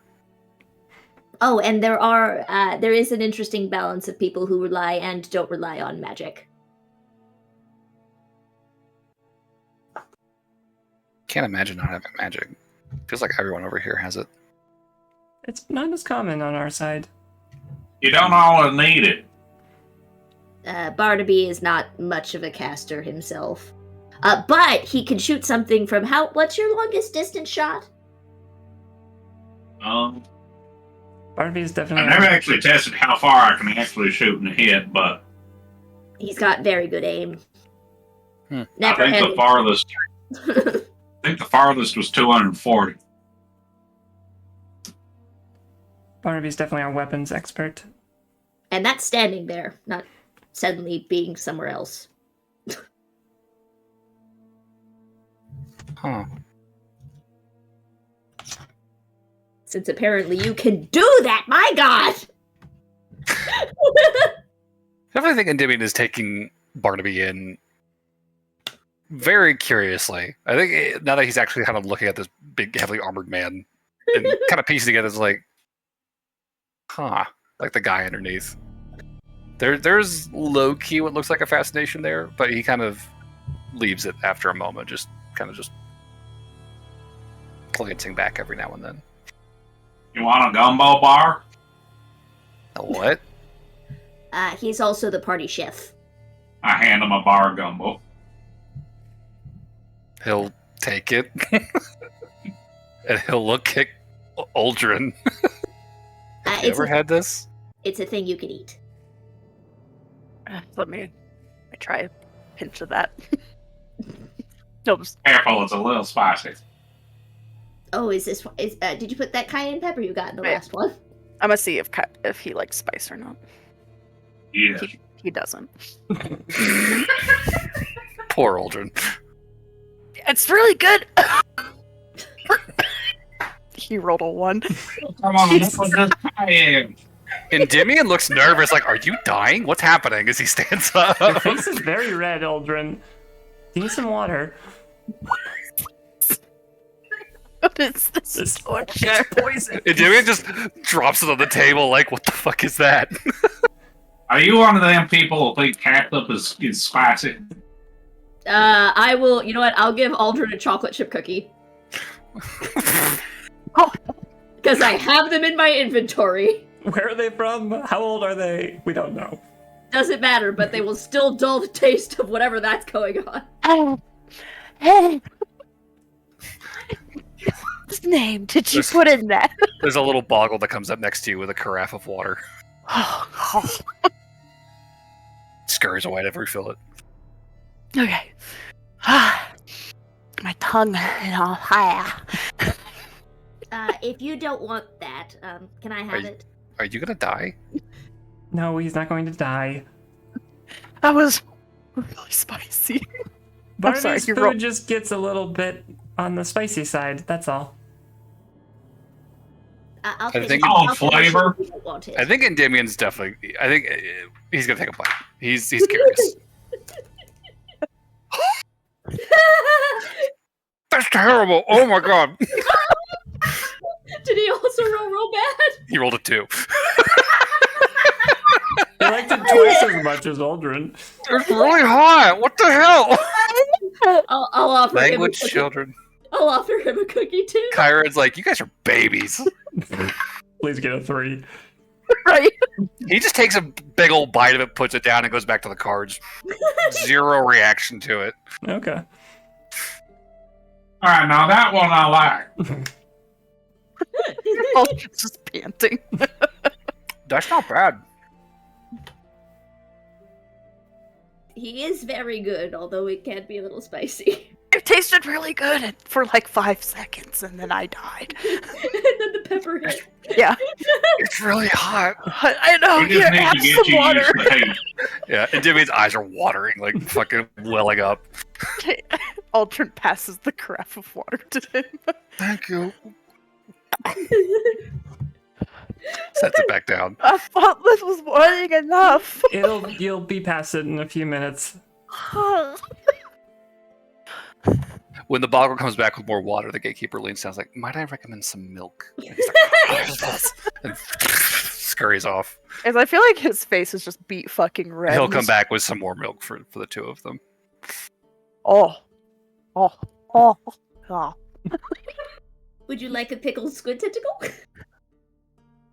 sure. Is it spicy? No. Sure. Just throw all our food at Aldrin and see what sticks. Ooh, a 7. It's really fishy.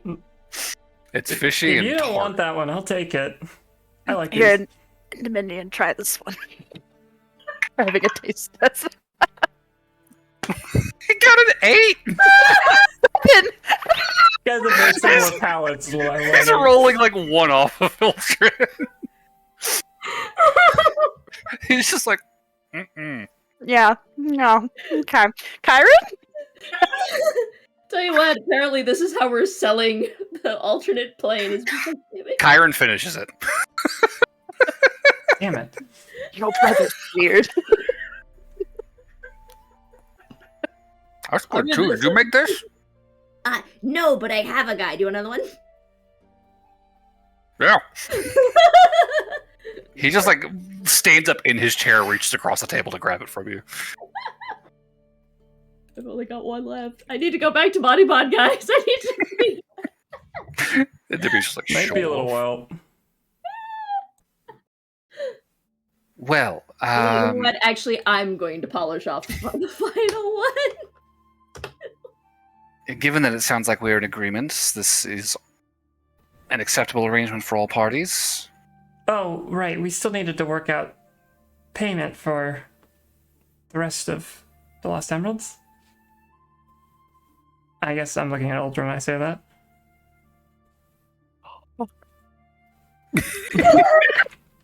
He's like rubbing his tongue with a napkin. Yeah. Oh yeah. Could you give me a little time? I feel like he was trying to be like discreet, like. And then Aldrin? Noelle's like, Aldrin. And she's like, offers another cookie because I just have cookies. I'm going to spend all of my cookies in this conversation. I'm All right. determined. I'm worried about how old those are. I don't remember where they came from. It's fine. what does the cookie look like? This time Aldrin actually looks at it. I mean, it's a chocolate chip cookie. Is it Probably- fuzzy? It's probably stale, if anything. No, yeah, it's definitely stale. Yeah. I feel like he takes a bite of this one and just like crunches. He's like, guys, I was wrong. I have more squid pops. Yes. Apparently, I had 2 lines of squid pops, not 1. Mhm. I don't like this one either. It's Oh, here, give back real quick. And I'll put some dust of deliciousness on it and throw it back. oh, that's much better.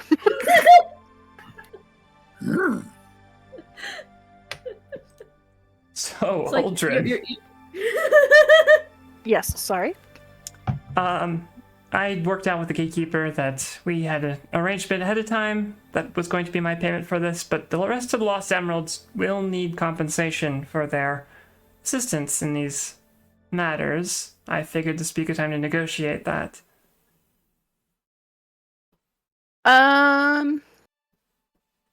I think then he will use a spell slot and cast sending to his lord and ask. Side note, I think the way that this card game goes, because I am only going to put 20 gold on the table, is that it's going to be a case of rage hacking. So he won't cheat whenever he thinks he's doing okay until I get too much money, and then he's like, "Nah, cheats on." Yeah. Oh, just kidding. Yeah, I do that not have sounds like sending. Kyron. I don't have sending. Oh, you don't? Okay. I will ask the gatekeeper to talk with him for me. What would you like me to pass along? I am. Or should I arrange a dream for tonight? Oh, a dream would be lovely. All right, Well. well, we can negotiate in the morning then, I guess.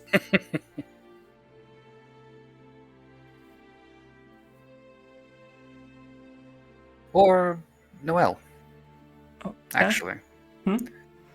Perhaps I should put you in contact with the Margrave, Casimir, Oh, okay. I could do that. since you would be negotiating on behalf of your party. Sure.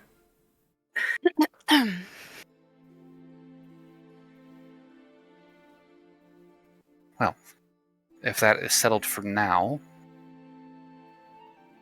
will you be staying the night? I assume. Believe that's the plan. I can have the rooms prepared for you. Perfect. Thank you. Ooh, I haven't made a blanket for it in a while. If all matters have been settled here, I think I do have some business on the grounds to attend to.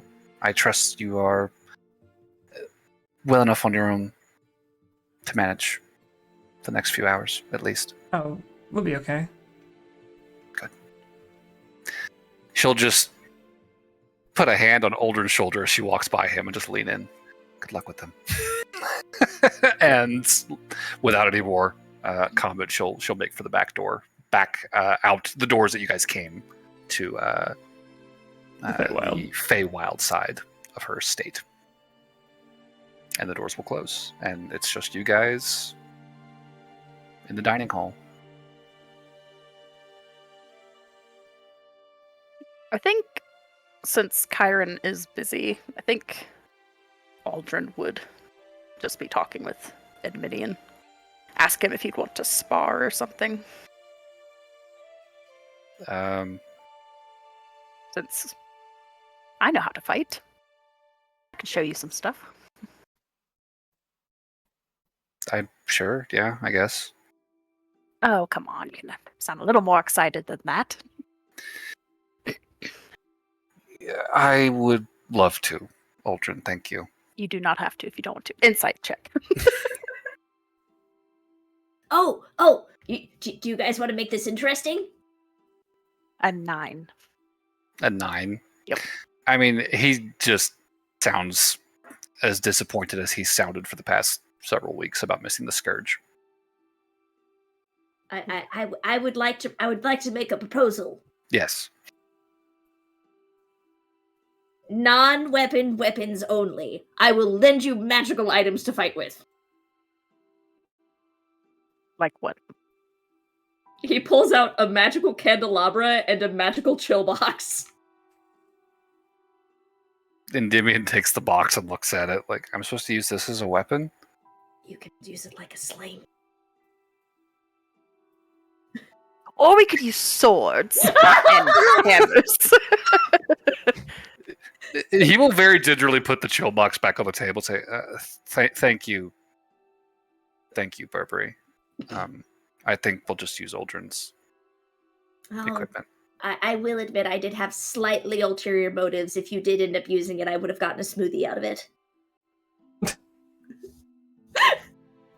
I have fruit in it. Kyron just leans over like he's trying to get one over on you, Dim. Dimmy's just like, shut up. So he'll stand up and he'll follow Aldrin out onto the grounds. Kyron's just like, don't mind them. Everyone finds their enjoyment in their own way. Although I have to say, yours are a little.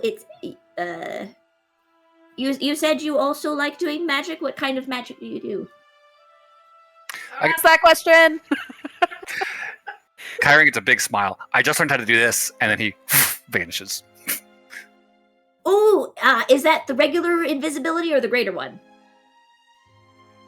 You hear his voice up one story and deeper into the house. Neither. Oh, teleportation, dude! Do we need to wait? Is anybody who else is in the room? Just your party. Yeah, it's just the 4 of us now. Do we need to switch for this? Heck yeah! So Burberry will collapse briefly. Shuffle and get Burr on top. Yeah. It's an impressive one. But where are you? Oh, are we You'll playing? never find me. And his voice just kind of echoes from multiple places in the room. You know what? I am going to cast a locate object on his shirt. Okay, sure. You definitely feel a very strong pull to the second floor, and not really. You don't really have like an orientation for this manor as far as cardinal directions, but if you were to go up the stairs, it would be to the right from the stairs. Oh, you're right. I'm So you- never going to find you like drifting in his direction.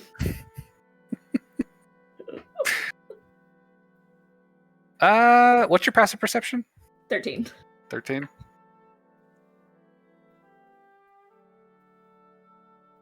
Okay.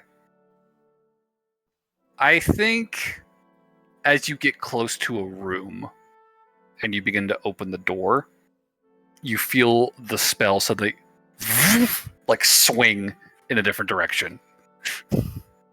And you would hear his voice echoing it again. He's like, "You're going to have to be faster than that. Faster than that.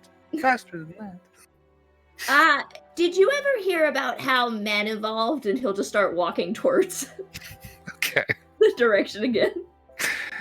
I feel like as you get close to him each time, you feel, again, the spell begins to pivot. And he's just taking you on this wild goose chase through the halls of this manor. And So this is the funny thing, right? So I know that he's pulling one over on me, like, and I'm sure Burberry does too, but from Burberry's perspective, he's never actually walked around this house before. So even if it is a wild goose chase, he's still getting to look around the house. Yeah, honestly, I kind of had a feeling Burberry would be interested in that. And I think you would very quickly put together this building is significantly bigger on the inside than it appears to be on the outside. There are wings branching off of the main wings, and then wings branching off of those as you kind of head towards the ends of these halls and inspect the various rooms.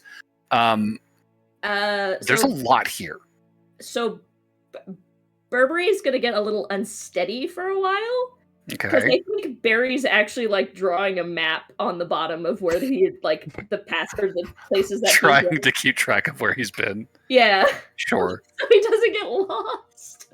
Yeah, I think this building.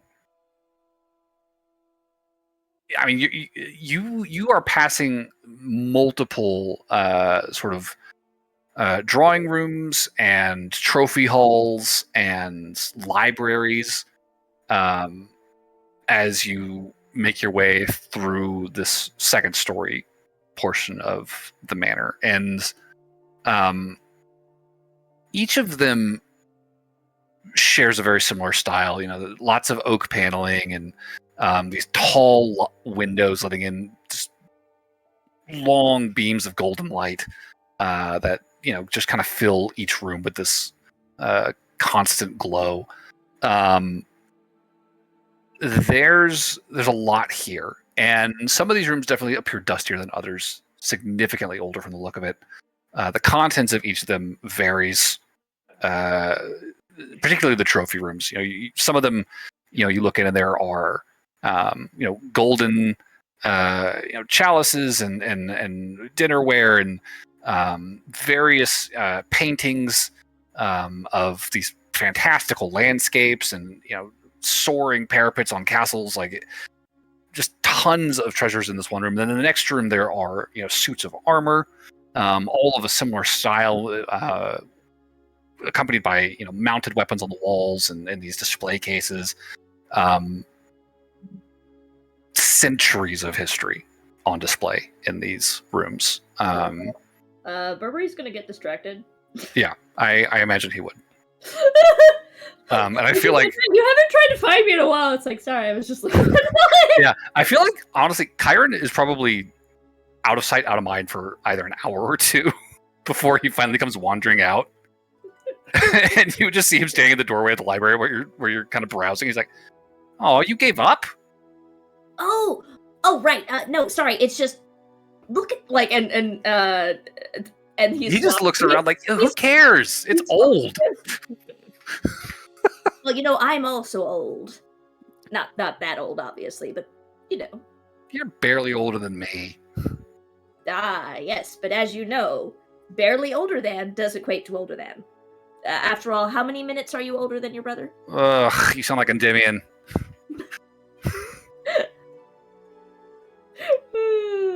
Oh, do I now? I can't tell if that's an insult or not, but I'm gonna roll with it is just because of the contempt in your voice. I'll give you this, you're sharper than he is. He, I think, just kind of like starts poking around the library while you're looking at these books, and he'll like open a display case and pick up a sword and start kind of swinging it around before he puts it back, just like, bored of it.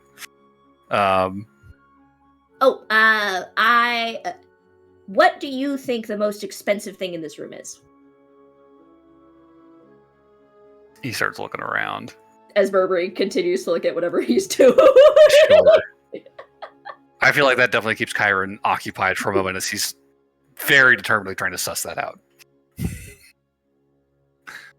I guess Burberry will also passively look while he's trying to actually enjoy this painting.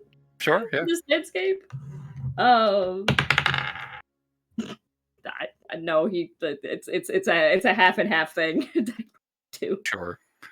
I mean, there's a lot in these rooms, and I mean, between some of these antique suits of armor, some of these ancient tomes, what look to be some manner of magical artifacts in some of these cases, like it could be anything. Honestly, there's really no knowing. While Burberry is poking around the depths of the manor, what's the rest of the party doing? Out of curiosity. We're going to be cooking up a non-spicy badger gumbo. And by non-spicy, I mean a little spicy. Lightly spiced. Very lightly. Sure. Gotta work them up to it. Finding the kitchen's not too terribly difficult. And, stepping inside, you would definitely find a mixture of sort of the Boggle waitstaff who are sort of just watching over a lot of these operations in the kitchen, as well as multiple animated cooking implements, pots stirring themselves, knives dicing up vegetables and scraping them into bowls that are floating across the room, all under the supervision of these 1.5 tall little potato men. And as soon as a dish is ready, as you're kind of going about your own preparations, you just watch as the dish floats its way out of the kitchen and into the dining room, kind of replacing some of the snacked on accoutrement in there, whatever they may be. The Boggles are definitely intrigued by the nearly 7-foot tall man in their midst and are watching you very carefully as you go about your cooking. Don't mind me, I know my way around the kitchen. They're watching very concernedly as you're handling the knife. Like they're like watching your fingers. Like there's a weird, almost sweet kind of concern. I hope they all keep honing in on that missing part of his digit. There's a couple of them on the corner that are like, "No, I'm worried." Just kind of quietly whispering amongst themselves. But they'll leave you to it. They're not there to police anybody. They're just there to keep an eye on the kitchen. What about John and Noel?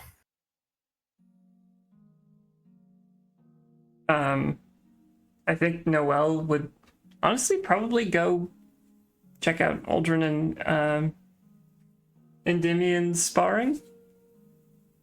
Sure. Just Down because to that watch us seems more. interesting. Sure, we'll go both do that. Okay, yeah. And I mean, you step out back through the double doors you came through, back onto the portico, and kind of looking out on the grounds in front of the gardens. Very close at hand to the base of the stairs, you can see Endymion and Aldrin engaged in a mock duel. Aldrin. Yes. In your sparring with Endymion, is there anything in particular that you try to teach, try to pass on, try to see through in this process? But what's Aldrin's approach here? I feel like Aldrin has fought the Scourge before. Okay. So I feel like he's taking Scourge-ish tactics and trying to Okay. train him on what to do Okay. if he were to ever, That's fair. whenever he went and did it. I think there are a variety of monsters, dark beings associated with this this force that you kind of adopt the posture and tactics of over the course of this training session. And I will say for his part, Endymion, he's definitely putting forth an effort, but I feel like you can definitely tell like his heart's not fully in it. You know? Yeah. Like there's not really enthusiasm there so much as there is just kind of a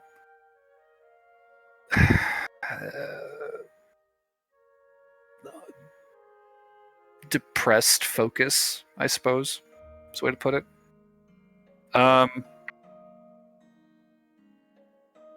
Oof. And I will say it definitely shows here and there over the course of the spar. There are very well telegraphed maneuvers you kind of pull on him that he doesn't catch the way you would expect him to. He, you catch him off guard more times than you would like to see in him over the course of this. And he takes the hit. He just kind of grins and bears it, but doesn't really seem terribly put out by it. Aldrin is also like, when it comes to actually hitting it, it's just like a light tap at the very end. Yeah, it's like full speed before you stop and just pop him. Bonk him. Sure. With his hammer. Bonk. It's like, again. And yeah, I mean, I don't think he's being like, again. No. I don't think that's the case. It's like point and reset, right? I could see him trying to like talk to him too. Well, what about? I don't know. I feel like he feels bad that he's having such a bad time. And now that Chiron is actually being watched, distracted, he can actually spend time with him. Sure. Try to attempt to cheer him up.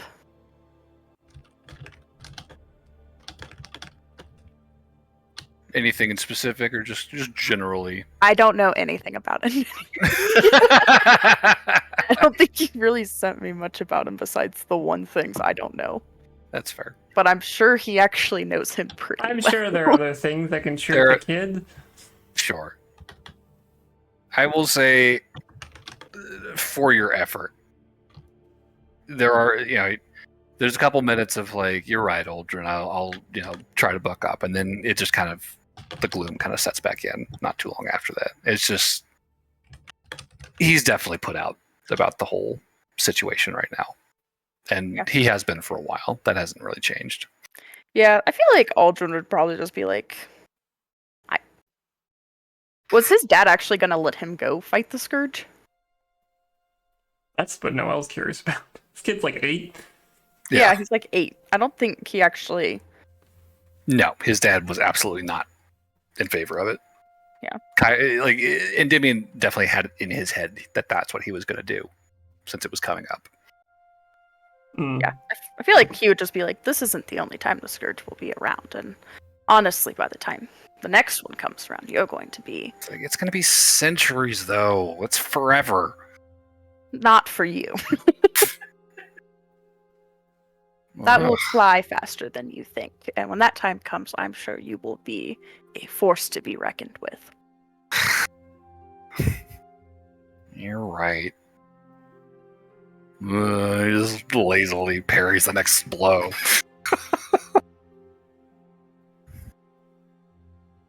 I don't know. I feel like he's going to try to make Endymion laugh. That's his goal, I think. All right. Try to cheer him up, basically. I'll say, to put a wrap on it, then go ahead and just give me a persuasion check. Oh, I'm good at those. I'll toss you a bardic inspiration too. Is that a D8? D10. Woof.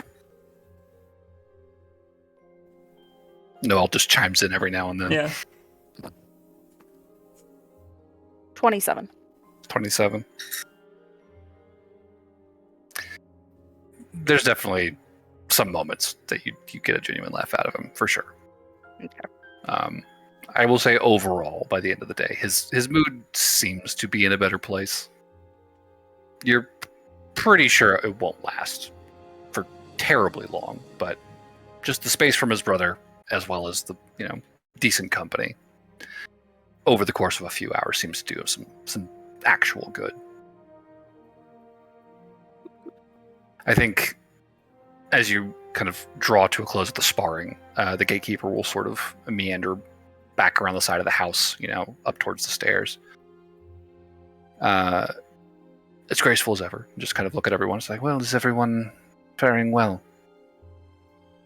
Well, yes. I lost track of time. An easy thing to do here. Right. Well, I have a little business on the other side of the veil, but after that, I believe dinner should be ready. If you're hungry. Perfect. Until then. And again, just passes by through the double doors back into the manor, deeper in. I guess I'll just ask, beyond all of this, is there anything the party wants to talk about, touch base with, before we kind of call it a night on this day? Yes, I want to see if my non-spicy gumbo is okay. I would also just say, generally, I would like to think about it if we could take a break real quick in a sec here. Okay, yeah. As far as gumbo... Let me roll. I'm going to roll with advantage since you're made it less spicy. It's still got a little heat. I gotta start building y'all up. Is that fair, Jacob? Hmm? Is that fair with advantage since it's less spicy? I suppose. Okay. Oh, he fucking loves it. Yeah, he rolled a 19 and an 18. Damn. He's like, this is delightful. Dim is just kind of... It's better. As he's like choking it down, you can still see tears in his eyes. Get the milk. Oh, for heaven's sake! It's still just... It's good! No, it's good! That was a teaspoon in that big old pot. You don't have to eat it, Endymion. Mm-mm. It's very good. Thank you, Barnaby. I can tell when someone thinks it's too hot. Did he roll poorly on his deception? Fucking Kyron rolls a 1. Oh, now Kyron doesn't like it. Kyron's like, what is this? This is terrible. Bland. What did you do to it? Here, add this. He just shakes it, stirs it in.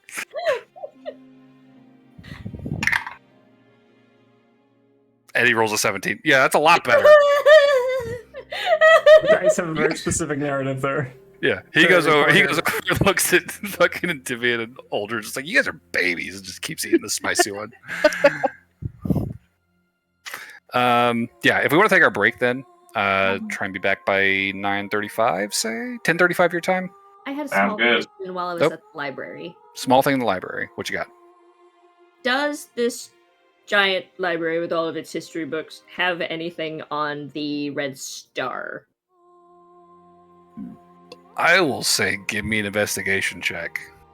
With disadvantage, because there is a lot of library to cover. That's fair.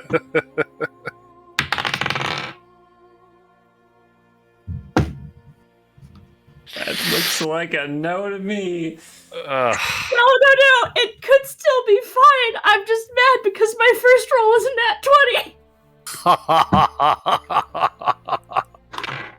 Oh. Oof.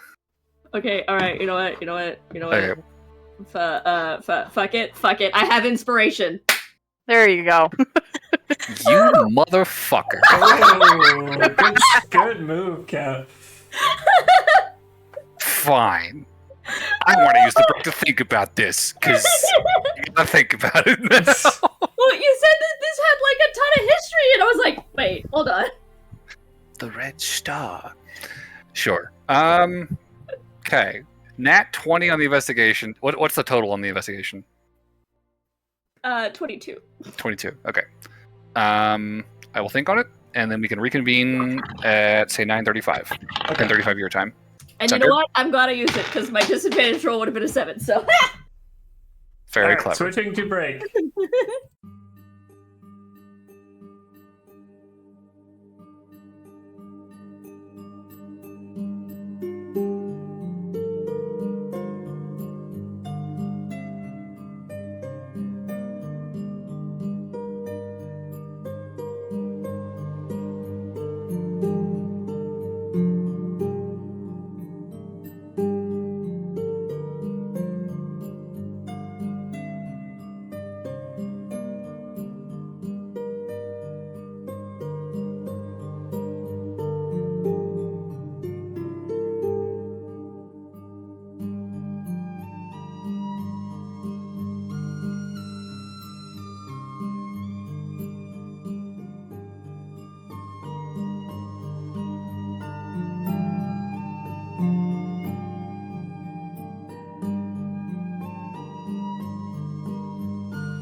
Aldrin's sad because there's so many attractive people in the party, but no one will fuck him. Tragic. Let's see. You Prude, poor thing. taken, nervous?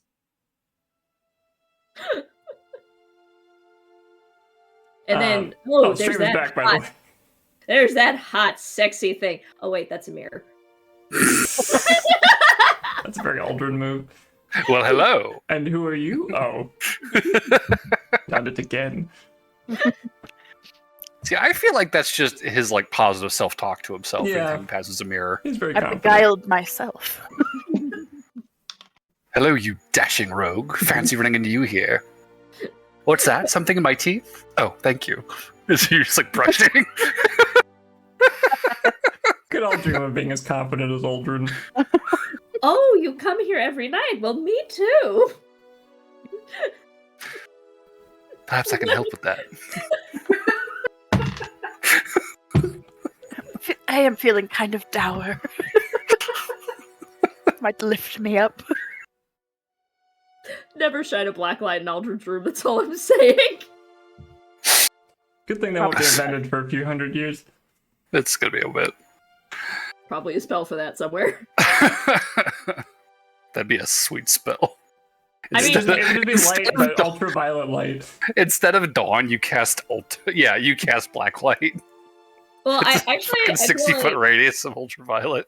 I feel like that would be like a really neat twist on like a Drow's version. Oh, Look, that'd Dawn. be cool. That would be very cool. Like, Drowse so is... you'd still get the same effects because you can't see under a black light. It's just the property. their light cantrip is ultraviolet. That's a cool idea. That is cool. Anyway, Anyways. tell us the lore, DM. Back to it. With a 22 investigation. The natural 22. Natural 22. I think Burberry, you are definitely looking for a while. I feel like I get like what's his nuts to help me with this, and says something like, "Bet I can find this book before you can." I feel like Kyron buys into the competition of it for a minute before he's like, wait a second. I'm not doing work for you. And then he fucking runs off into the rest of the house to do something else. There's a squidsicle in it for you. All right, maybe. At any rate, the dates that you're seeing in these books are lengthy. And I think you're able to piece together, timekeeping in the Feywild is definitely a very different discipline than it is on the material plane. But their years are like 8 or 9 digits in length, right? Well, I am curious of, because this is the Feywilds and not the material planes, if they had such an event. So what you're finding is, current year is, in the millions. And you're like, okay, if we're going back, we need to find some shit that's, thousands probably, hundreds if you can. So you're digging for the oldest text you can find and maybe trying to work your way forward. Just trying to get yourself into the ballpark of where this thing would be. Trying to account for the fact that time dilation has probably spread this event out significantly compared to the material plane. And you have a very hard time, I think, narrowing down exactly when this thing might have taken place for the Feywild. But you do come upon a text that grabs your attention. It is a relatively large book without a lot of text in it because it is this epic poem. I'm just imagining it's for freaking whenever you started that, I was like, oh, is it like extra large text for people who have trouble seeing? It's it's in stanzas that only occupy like half the page, so there's you're not reading the full length of the page, but it's this epic poem. And question for Burberry: do you speak or read Sylvan? No. Okay. So, the We have a text. child that can. Does anybody else read Sylvan? I mean, Kyron obviously does. He's probably the one who gives it to you. He's like, here, this is an old one. He'll tell you this is the Epic of Aragorn. And it's really stupid old. That's as much as he really cares about it. I will give him a squid sickle and I will say, I am sorry, I'm going to be very boring for the next couple of hours because I do not speak Sylvan, so I need to transcribe this for... Look, and he'll start like flipping through the book and like reading you little bits and pieces of it. The story is about a hero named Aragorn. They arise from humble beginnings. They grow up in this village on the outskirts of the Summerlands when the kingdom was young, and the Archfey were few in number still. Is this version of the Feywilds the one that have summer and winter courts?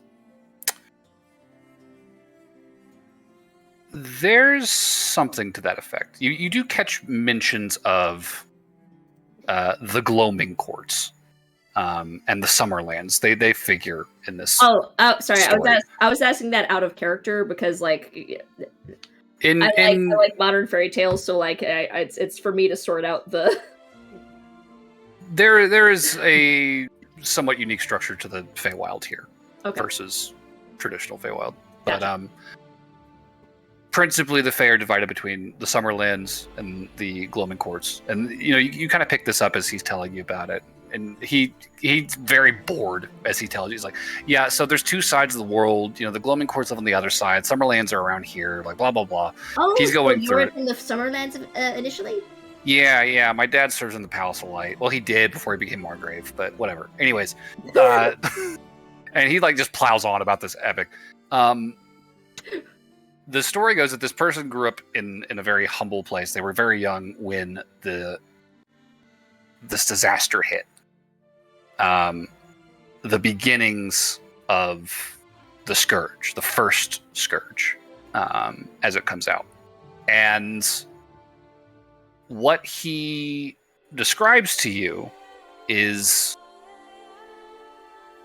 this red sky that washes over the Summerlands one night and persists into the next day and the day after and the day after and the day after. Oh, And it would have stretched because it was only a. Oh no, because it would have been for a while both. So would it have lasted longer right here in the Feywilds or shorter? well, what you get out of this epic is that this red sky kind of overtakes the Summerlands, and the Palace of Light, the heart of this realm, is almost overtaken by this supernatural plague or storm. It uses a variety of language to describe this force, the Scourge. But it's corrupting in its nature. It warps the landscape around the palace. It warps the creatures that live in its proximity. The royal family has to retreat into the outskirts of the countryside to escape this scourge. And they put out a call for heroes, for anyone who is willing to step up and fight this thing off. And the hero of this epic, Aragorn, is the first to volunteer. And they're a child, but they take up a sword and they strike out. And the epic goes on to detail many adventures where they fight their way to the heart of this scourge. They make their way to the Palace of Light, and they confront this scourge in a sort of an ancient sealing ritual. And when they finish it, this plague is vanquished. The sky returns to its normal hue. The darkness plaguing the land is lifted. All are grateful for Aragorn and their heroics, and they are given, accolades and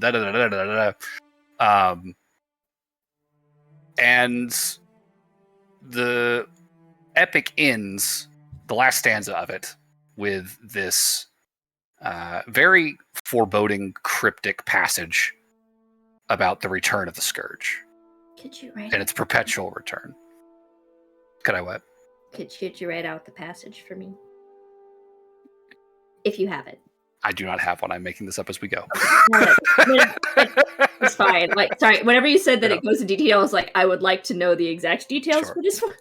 So I would say it's a foreboding passage that just says, despite the heroics and despite this, the work of Aragorn, the Scourge did return, and the epics of, the Fae's struggle against it will be unending, shall we say, as each new iteration of the Scourge requires new heroes to step up and follow in Aragorn's footsteps.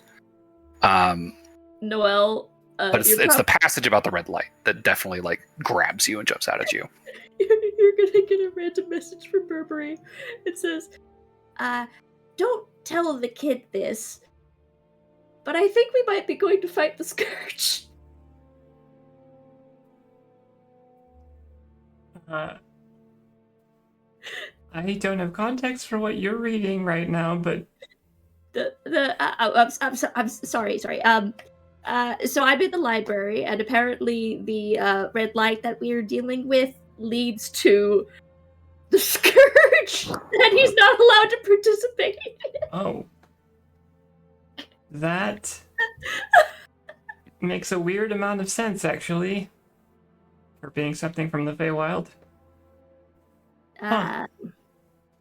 I suppose it Because the Feywild is linked to the material plane, right? Yes. So it would make sense that you would see the red light that is affecting the material plane from the Feywild, because it's an indirect, weird part of the material plane, but it's still connected to it. It would track that you could see some effect of this thing, given that it is a powerful force, affecting neighboring planes. Sure, for sure, connected planes. Yeah. That's not an unreasonable conclusion to draw. The fact that, just piecing together what Noelle's heard, the idea that the Fae have gone to take on the Scourge multiple times over the millennia and come away. they do live for a very long time. I know, but the fact that this has happened multiple times and they've come away successful is weirdly comforting, actually. Because the way that Endymion referred to it, it was like, oh, this is that thing that they do every once in a while, and I was going to be part of this one. But the fact that it's so mundane almost for him is interesting. I mean, it's probably something, because the thing that affects them isn't the thing itself. It's you said it was a plague? The language used to describe it simultaneously refers to it as both a plague, a storm. They treat it as a sort of a natural disaster and a corrupting force. So yeah, it would be similar to a natural disaster or a pandemic, where yes, they have been able to endure to this point, but I feel like that it's possible for the thing to wipe it out. It's just been unsuccessful to this point. Yeah, it is a recurring facet of life in the Feywild, by both the epic's description and also Chiron saying, yeah, they do it every few hundred years. Yeah, It shows back up. The royal family goes back to their summer palace and up in the Wildering Wood, and they all the kids get all excited about going back to fight. It's stupid. Although that would also make sense, because we'll probably have. Do you want me to hold off till we have an actual powwow? probably, so we can move this forward. But Sure. And as promised, I will provide squid sickles. to the victor of this scavenger hunt that I have made up. Chiron takes it happily. He has a weird fixation on these things. They're delicious. They are. They really are. Where'd you get them? Oh, I get them from a place called Montauban, but if you'd like, I can. I don't know what that is. It's a place. If you'd like, I'll hook you up. See that you do. As he goes back Make to it so.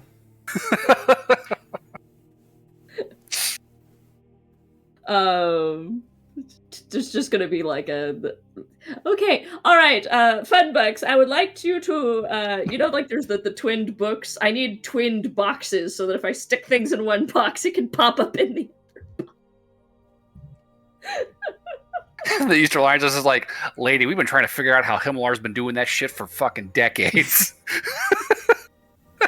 Well, it's like, no, it's just You and us proprietary both. magical secrets. well, no, it's just like it's a little bitty like baby teleportation spell. So like if you stick it in one box, it teleports it to the other box. Yes, baby teleportation. 7th level magic. Baby. Teleportation We'll give is up on hard, that. Burberry. Okay. No. I call it a baby teleportation spell, not because the spell is simple, but because it's small. I know, it's just funny. It takes a lot of magic to teleport a baby. Just as much as it takes to teleport a full-grown person, really. Or maybe I'll maybe I'll get him a bag of savings. Yeah, maybe. I can just... Do the Bank of Himlar packs work cross-plane? Oh no. That's an interesting one. Oh wait, no, that's easy to check. I guess It's we just would when know, you- actually, yeah. You feel the cloth bottom of your bag. Ah, we have no money here. We found a flaw in their system. Well, that also means that I don't have access to a pretty decent chunk of my magic items. I mean, I was gonna say you could technically No. just go out the gatekeeper's front door. But don't get excited. My useless magic items. I know, that would be some shit. I was keeping all of my equipment in there until we needed to go adventuring again. Damn it!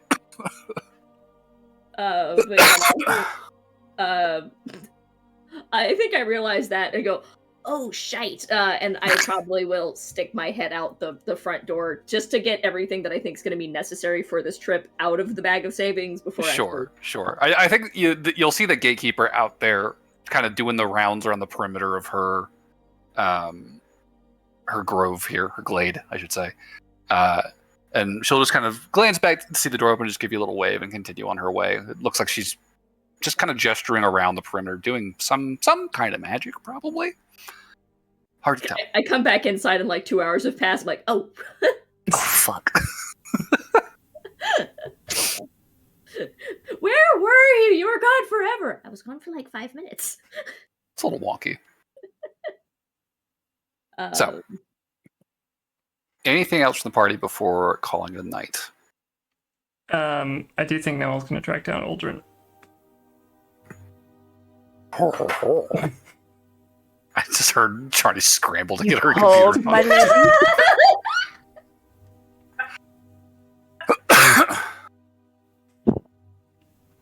on.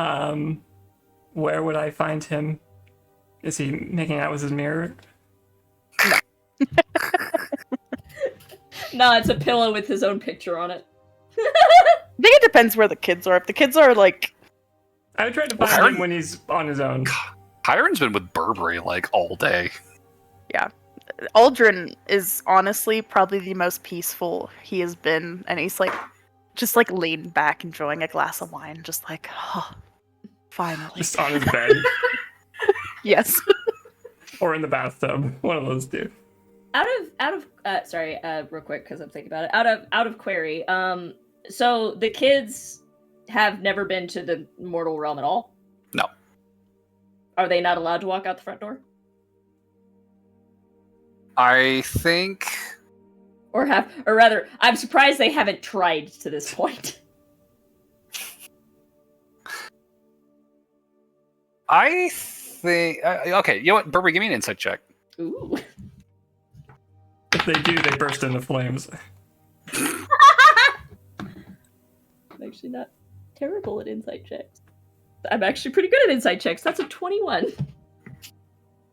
I will say, in the few moments you have observed where both the children, or one of the children at least, was in the vicinity of the gatekeeper,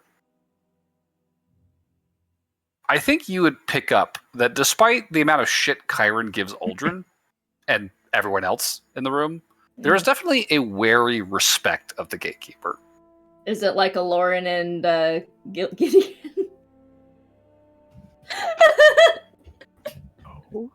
I think maybe a little more deferential than that. Kyron definitely, like, he'll mouth off, and then you'll catch, like, just moments where his eyes will, like, just dart to the gatekeeper before he goes back to what he was focused on, just to see her reaction. Mm.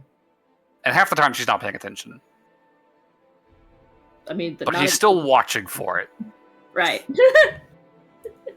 And Endymion is very, like, it's obvious that he's doing his best to be a courteous guest when in her presence. Gotcha.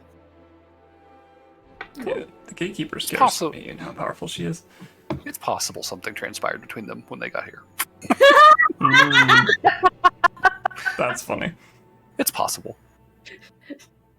I think he was. What's your character's name again, Shawnee? I keep forgetting. Aldrin. Aldrin. I think Aldrin was like, yes, that was a peaceful hour and a half. He was stuck in the bottle. It was great. Yep. I'm getting a nice little break right now, too. He is getting a nice little break. I think Noelle would eventually find your room and just like, hello? Aldrin? Oh, my lady, one moment. Throw the robe on. Open door. Yes. Hi, nice robe. It's very short.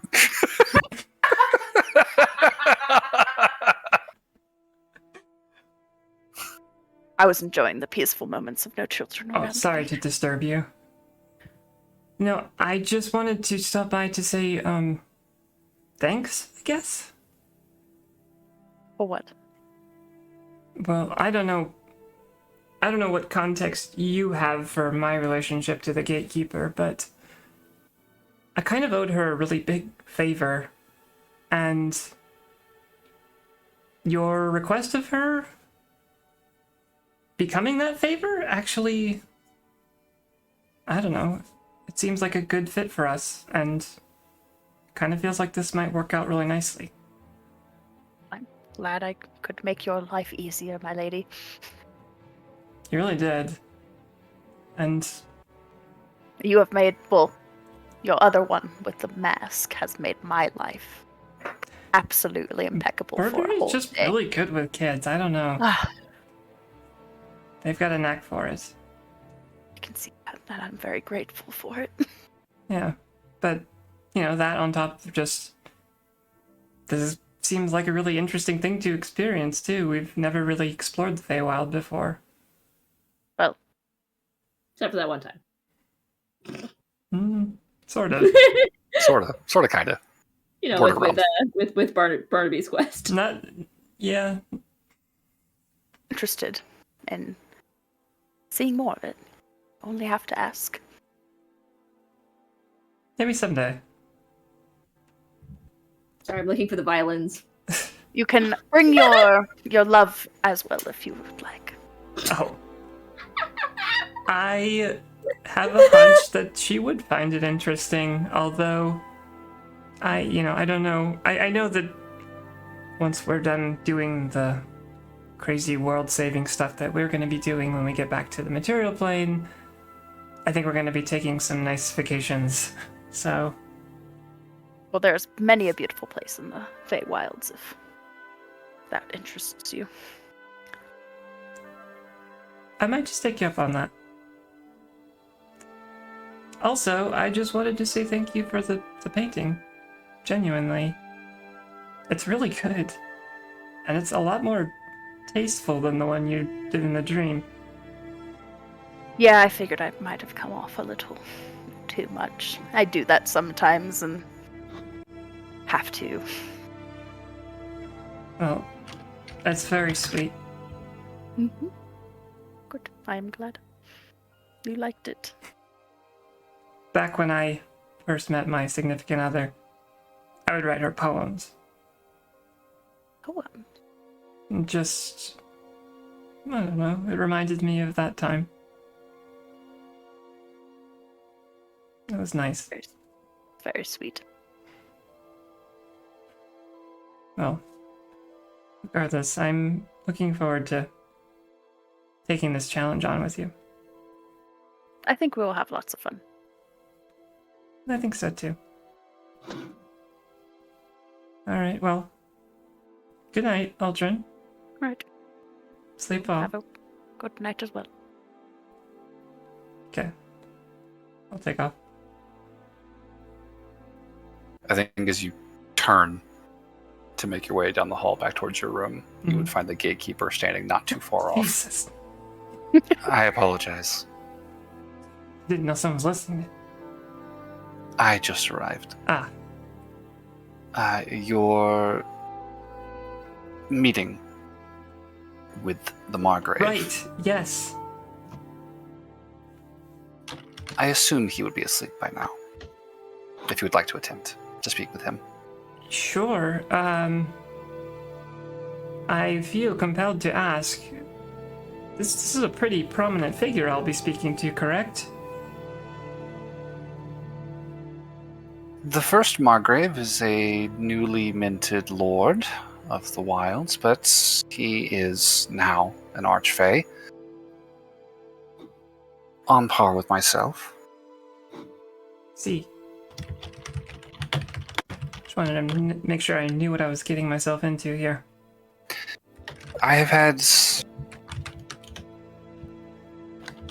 a congenial relationship with the Margrave since I have known his house. He is a forceful man, but a good one. I do not think there's anything to be worried about. You are doing him a great service, protecting his children. I do not foresee him begrudging you proper compensation. That's good to know. I appreciate the additional context. Of course. And as far as we are concerned, is there any aspect of this that needs to be made official in regards to our deal, or is that entirely up to your discretion? My word is my bond, Miss Noel. Understood. As the Margrave's is his. Okay. Well, I guess let's do this. Would you prefer your room or a more public sitting room? Oh, we could just go to my room, I guess. She'll follow you. And she'll just direct you to take a seat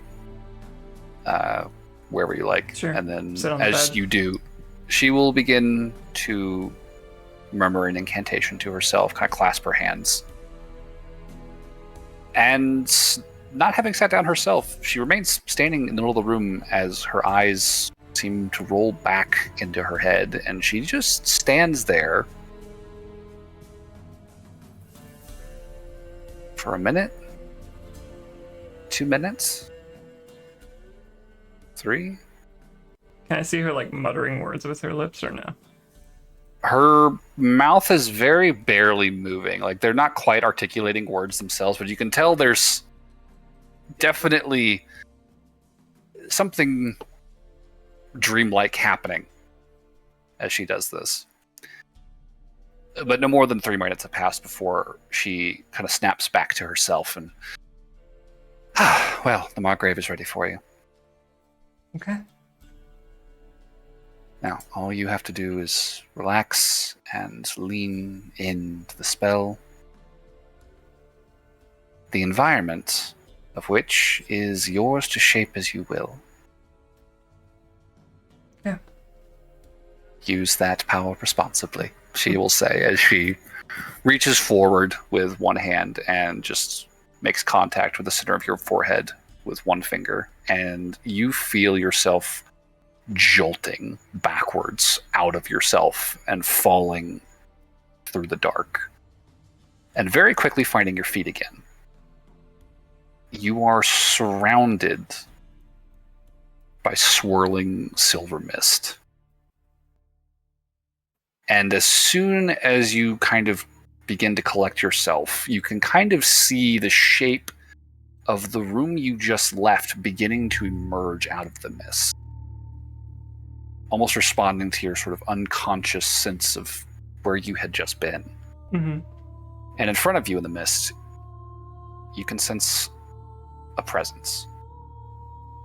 Not the gatekeeper. Someone else.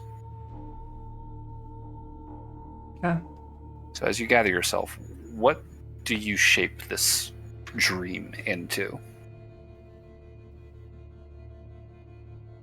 I think it's going to be a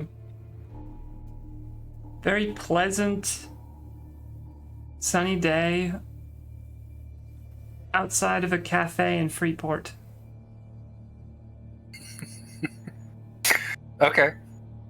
Are there other people in the vicinity, or is it just a quiet, empty street? I think there's just people meandering, not really interacting much with, like, there's like sort of a ambient background noise of a day of living in a city, but Okay.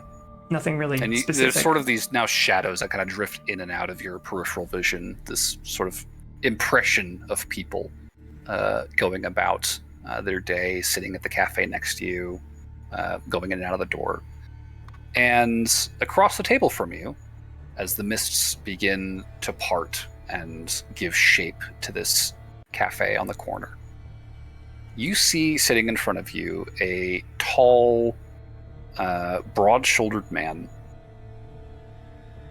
thick, dark hair that is pulled back into a very long, wild braid that is sort of swung back over his shoulder, and that is sort of shot through with beads and cuts of ribbon.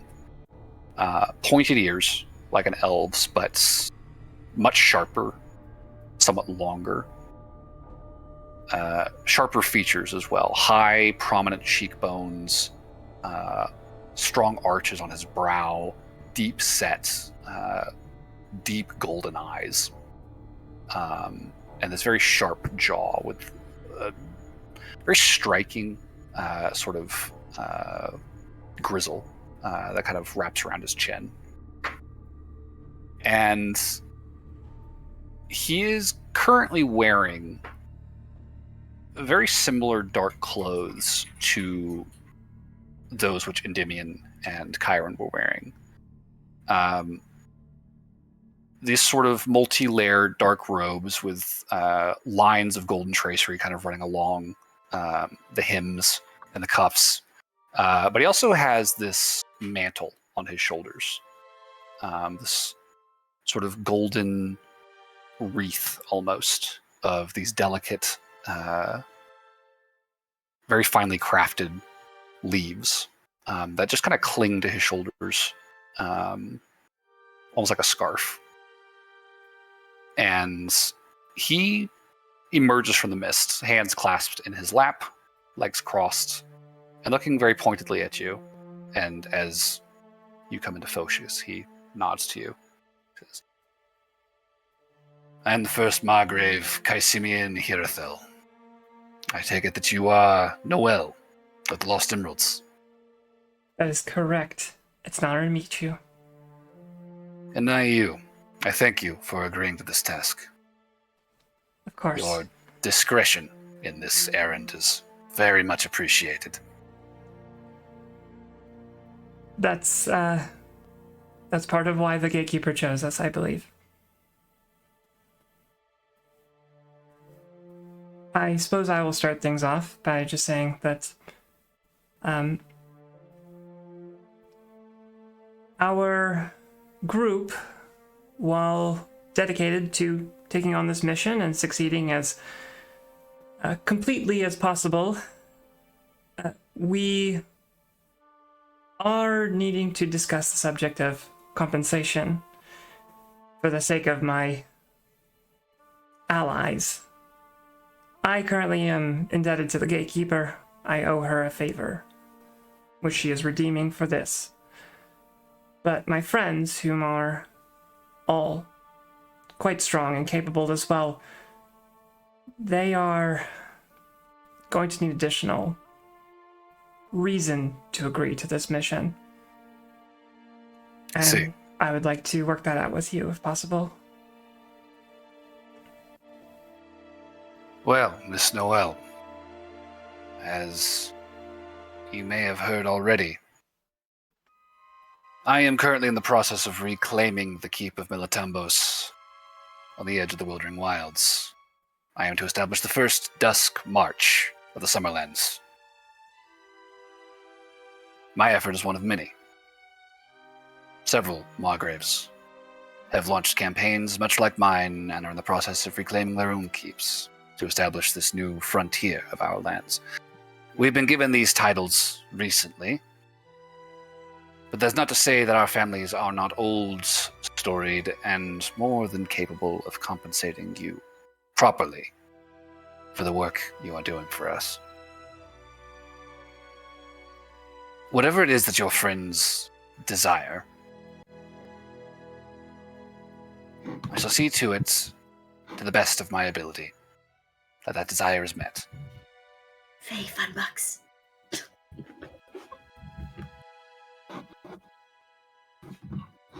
If they wish for gold, I can give them gold. If they wish for strength in arms, I would be more than happy to compensate them with their selection for my armory, should they so choose.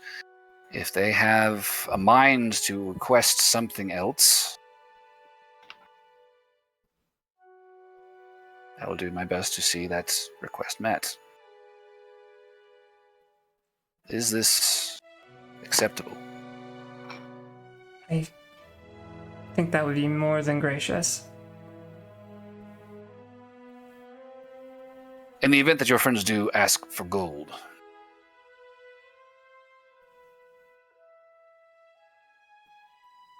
I am not incorrect in assuming you will be returning to the material plane once your errand here is done. That's correct. Will unmarked ingots suffice to meet that need? I do not imagine your people will accept our coin. Are your coins made of gold or no? They are.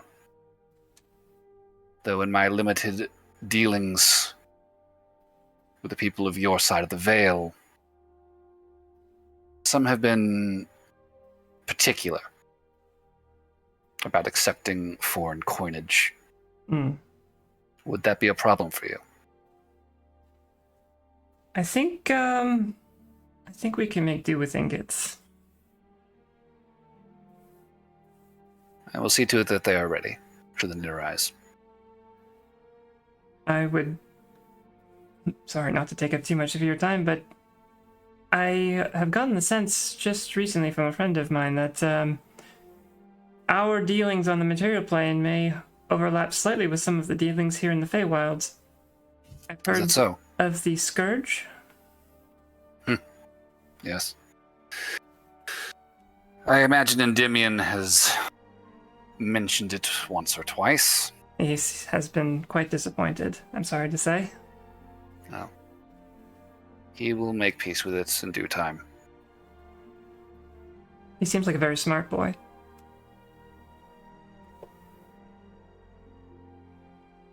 He is capable. Certainly. But it seems as though we are, on our side of things, going to be taking on the Scourge, I guess, from what little I know. Is this something that you've heard of before? The people of the material plane fighting back against it? Scourge.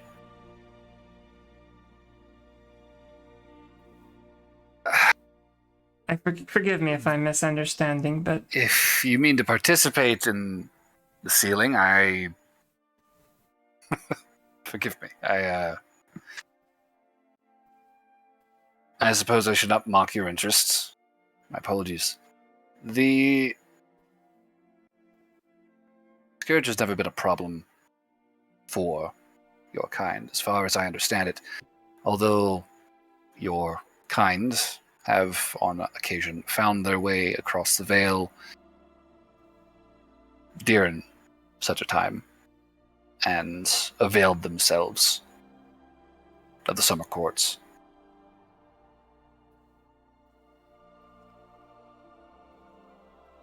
If I'm not mistaken, Aldrin is a descendant of one such individual. He may tell you the stories if he is of a mind to. Speaking of which, how is he faring? Oh, he's, relieved, primarily. Seems like he's been a bit stressed managing the children, but he's getting a nice reprieve. Good. I'm glad to hear it. Well, it seems that my knowledge of the Scourge and your trials and our trials is perhaps a bit too limited to properly understand exactly the challenge we face, but strangely it feels like there is some overlap. Are you facing some other tribulation? There is an ancient evil buried on our material plane deep beneath the ocean, referred to colloquially as the Leviathan, but in the past was once called the Red Star. It lines up strangely well with your Scourge. Seems like it perhaps tries to reawaken or something every few millennia. You see him kind of sit back and think about that for a moment. I will confess that this is the first I've heard of any such Leviathan. If the two are connected, I wish you luck in your conflict against it.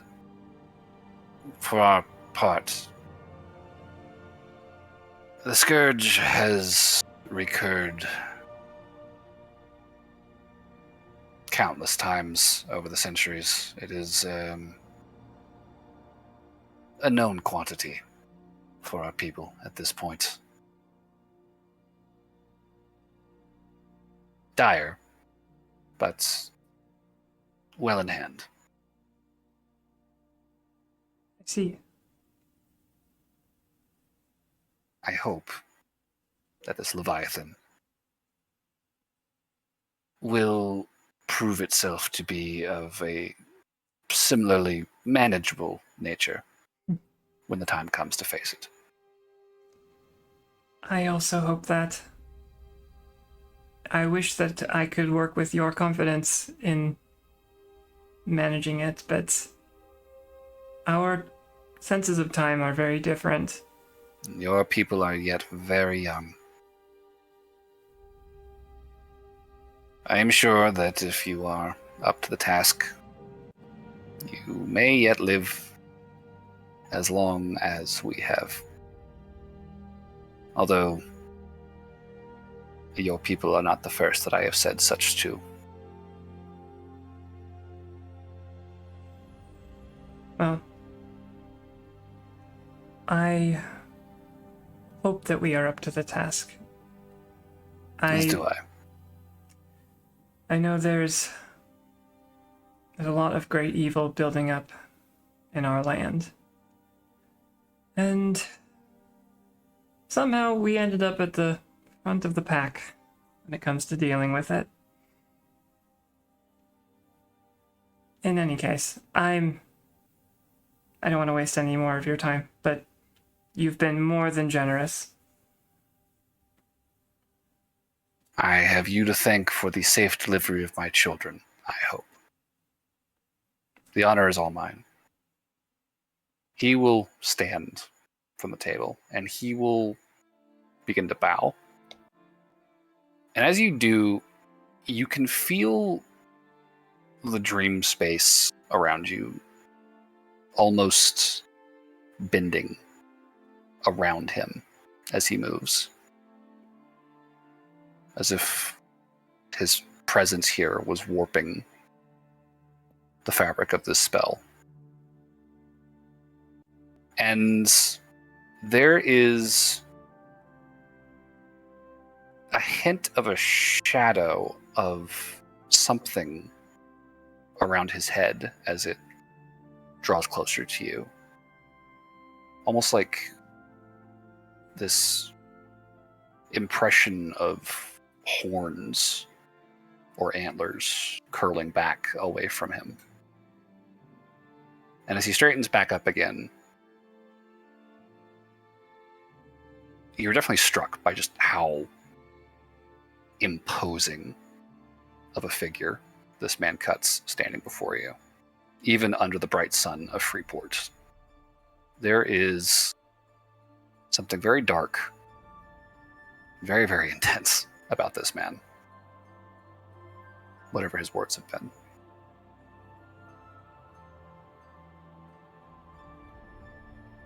I will similarly stand up and offer, probably not quite as deep of a bow, but something. Just acknowledgement. Sure.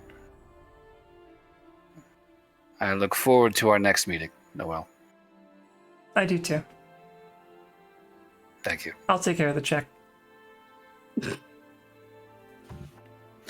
There is the ever so very just faint little curl of a smile at the corner of his mouth as you do that. See you soon.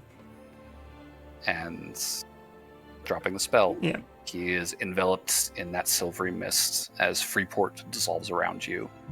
And you feel yourself being pushed upwards through the mist, through darkness, and then back into your seat at the edge of your bed, opening your eyes as the gatekeeper pulls her hand away from your forehead.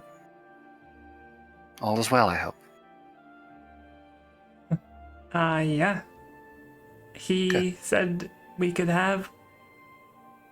If we bring his children safely, we can have whatever we need. I imagine that will serve you well in the coming years, coming month. Absolutely. Well, I will leave you to your rest until the morning, Miss Noel. Thank you again for Good hearing me night. out. And she will show herself out.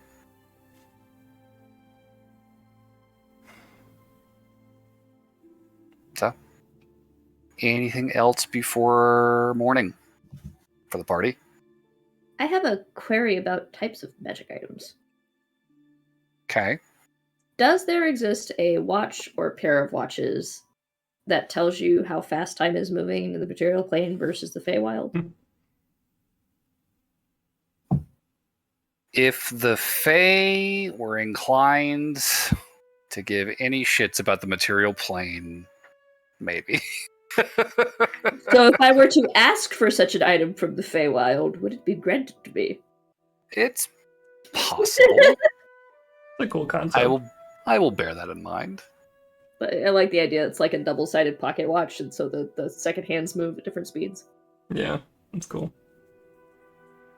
You click open one side and it's just, but on the other side it's like,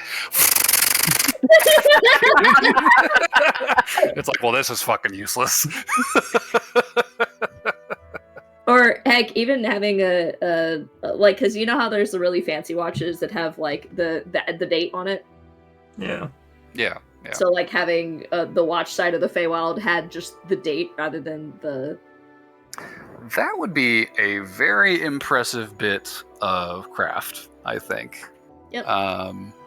If that is, An interesting one though. is it that interesting enough for Faye to think that they want to try it? potentially? I think I feel like it'd be really satisfying, like when they do sync up. It'd be like when the DVD logo hits the corner of the screen perfectly. Yes! Well, it's funny because it happens more often than you think. Yeah. But you'd still be waiting like weeks. Yeah, there's definitely weeks of time between those moments, but they happen. It's interesting. And once again, I throw ideas at Plet to make the world a little weirder. Yeah, that's fair. I mean, if that's something that you want to ask for your reward, out of character, I'm cool with that. So It's kind of it's funny, like, because y'all know me. I could ask for something useful that would be useful for the final fight, or I could ask for something fucking wild. or I could ask for this thing that probably will not be used ever again. But it's useful for me as a character. But it's in the world after that. That's the thing. Yeah. Well, and it would be useful for after campaign stuff, because I was actually thinking about interesting ways to incorporate the Feywild nonsense into my Montibon home. That'd be cool. Okay. Maybe I could have like a gatekeeper in Montibon. Be like, hey, this is what I want for my half of the deal. You can borrow me, but in return, you can just keep this. Sure. Okay. Well, with that then, if nobody else has anything, I think you guys will probably sleep very soundly in the very comfortable guest quarters provided to you by the gatekeeper, and you will wake in the morning to a piping hot breakfast prepared by a very busy kitchen of animated utensils and bottles as they scurry about, feeding you in the morning. So, you guys would assemble at the dining table as you had the night before. Uldren, Chiron, and Endymion seated close to the gatekeeper, the rest of you close at hand. I would probably share my dream, or what I managed to learn last night about the reward, and probably be pretty clear that he seemed like he was going to give you guys whatever you needed upon request. Did he ask about me? He did. He asked how you were doing, Uldren. Ching. What did you say? Handsomely well. Something like that. Oh, I think the handsome is implied in every sentence. You get it. Burberry just looks at the kid like, yeah, you're right. I think Chiron is listening very intently to the conversation about Noel meeting with his dad. This is like the quietest you've ever seen him. Like, he's just fucking just scooping food and just watching the two of you as you go back and forth. And Damien's not paying too much attention. So I guess I would encourage the party to begin thinking about either what they want to help against the Leviathan, or what they need in their lives in general, I guess. I wonder if there's like a Feywild pocket watch. That Burberry's train of thought begins. Yeah. The gatekeeper's like, what a novel idea. I think you'd be hard-pressed to find one, but I am imagining... It actually might be very useful for someone like you who walks between them a lot. Well, I suppose if one were to give up the old means of measure, it would be a modern convenience. Maybe it does moon cycles. just devolves into little, like, I wonder, talking to myself. Yeah. I would also mention to Burberry, I did ask about this whole scourge thing, how it might overlap with our threat. And Damien perks up. He seemed uncertain, but he acknowledged that the Fae work on very different timescales than we do. He said he'd never heard about the Leviathan or anything like it. To be fair, that would be the equivalent of learning news that's happening on another planet. Fair, although these planets are pretty close together. You can just wander from one to another. Fair. We'll downgrade it to a moon. true. I mean, it does seem like the Fae are not particularly interested in the goings-on of our plane regardless, but... I do think that has something to do with the fact that they both live a lot longer than we do, and their power scale is a little bit more skewed comparatively. Have you guys ever been to your moons? Have you? No. Me neither. No. That just you can't go up there, but I thought maybe somebody had. Curious. Part of me is wondering if it's made of cheese.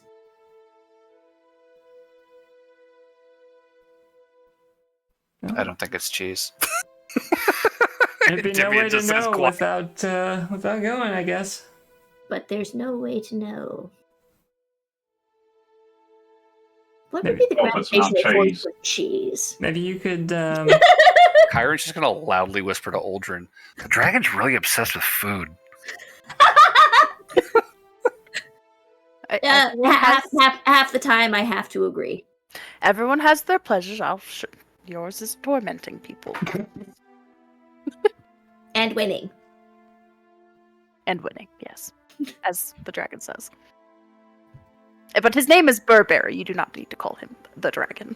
Oh no, dragon makes me feel badass. He can call me whatever he wants. Oh, okay. There you go. The dragon. As he continues eating.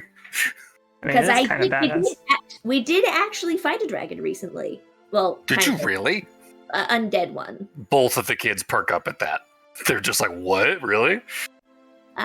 Yes, And Burberry will give the layout. He will conveniently leave out the part where he gets knocked out at the end. But Kyron's just like, oh my god, that's amazing. And Demi's just like, you guys are lucky to be alive. very much so. Yep. Dragons aren't a joke. and So we have learned. Burberry will look at Arcade Kid. Forgot his name again. Kyron? Kyron. We'll look at Kyron because yesterday was like, man, everybody says dragons are so great.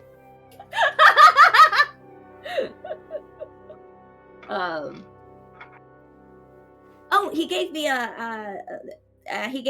he gave me a pot. Or a thing, and Burberry will put the... It's like a drinking vessel, yeah. Just this big Yeah. golden A reward for killing the dragon. ewer. This cup. No. This was my reward. Oh, We had gotcha. every reward. This one was mine. I will say... Kyron just furrows his brow at it like, you got a cup? Oh, And Demian's like, what does it do? Show him the staff. The staff's the cool thing. Staff's The- dope the- as fuck. The cup can make whatever I want it to make, even some magic potions. But like, for instance, I could tell it to fill with glue, and it would fill with glue. Kyron's just like, ugh. That's As the an worst example. dragon turn I've ever heard of. Oh no! You can also do beer and healing potions and. Oh, well, you'd like that, wouldn't you? As he says, as he turns to Uldren. I already have something that does that. I don't need another. Mm. I will say, having someone on the Lost Emeralds team that is just called the Dragon definitely ups our badass quotient. Too bad it's one of the smartest members of the party, huh? I don't know, strike fear into our enemies, though. Do you guys have a lot of enemies? No, we just have one really obnoxious one. And we're not on great terms with the cartel. What's a cartel? They sell. They deal drugs. Yeah. Yep. Stupid. Demi's just like, I didn't know. Yeah, they sell drugs and get into a lot of underhanded shenanigans. They kill people. That they That's do. true. They're pretty bad Demi's guys. like, yeah, I could guess. I could have guessed that. Oh, we also fought pirate lords. Do you guys have pirates? I feel like you guys would love pirates. I've read about pirates. Well, do you know what a pirate's favorite letter is? R. Most people would think that, but their first love is forever the sea. Kyron's just like, ugh. Aldrin just blinks. Endymion seems to genuinely appreciate that. That was good. That was terrible. Are there any other members of your party? Oh, yes. We One, have. but she's on hiatus. Yes, we have a friend, a Triton, who is. She's away at the moment, taking care of personal matters. You'd like her. I think you both have the same spirit deep down in there somewhere. Really? There's some part of you just reminds me of her, just a little bit. Can't put my finger on it. You're not gonna mention the honorable mention, guys? Oh, and we have Kiki.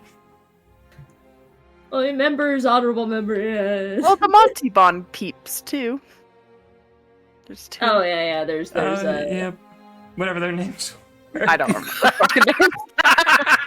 Come on, It's guys. been Where are like a those year guys we and a honorably half. inducted? What's their names again? I don't fucking know. He's like, that's We very just small. throw out the Lost Emeralds honorary thing pretty willy-nilly. Well, and there's also Lauren's boyfriend. There If anybody is wants to be an honorary Adlar, member, there's it's him. Gerald. Boy, Wait, I don't friends. think we ever made. I don't ever think we've ever made Gerald an honorary member though. I don't think he'd want to be. He's pretty happy with the Gatewatch, I think. Is that she has boyfriends? So You she can have another? That's complicated. I don't know. I feel like that would be very one way, but two way. Three-way? What? Well, Works a little too well. Keep it in your pants, Aldrin. What, you don't eat like a fucking goblin? You're a goblin. No, you are wretched. You just wait till father hears about the way you talk to me. Your father would agree with me. Adminion is an angel. You are a rotten goblin thing that torments me. It takes pleasure in doing so. Wait, is this like a regular angel or the more badass angel of vengeance? Like, badass angel of vengeance, 100%. Just living over there, deadpan, being like, yeah, whatever. Adminion doesn't care, he's like, whatever. I do love you, Kyron, but...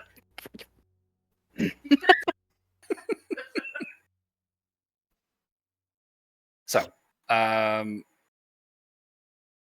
wrapping up breakfast.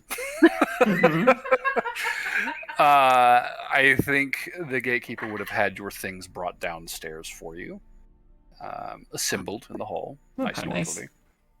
orderly. Is there any more that you might require before you depart? I've stowed as much food in your bags as I can fit. I would hope it would tide you over until you reach your destination. That's very kind of you. I think we're pretty much good to go whenever the gang gets collected.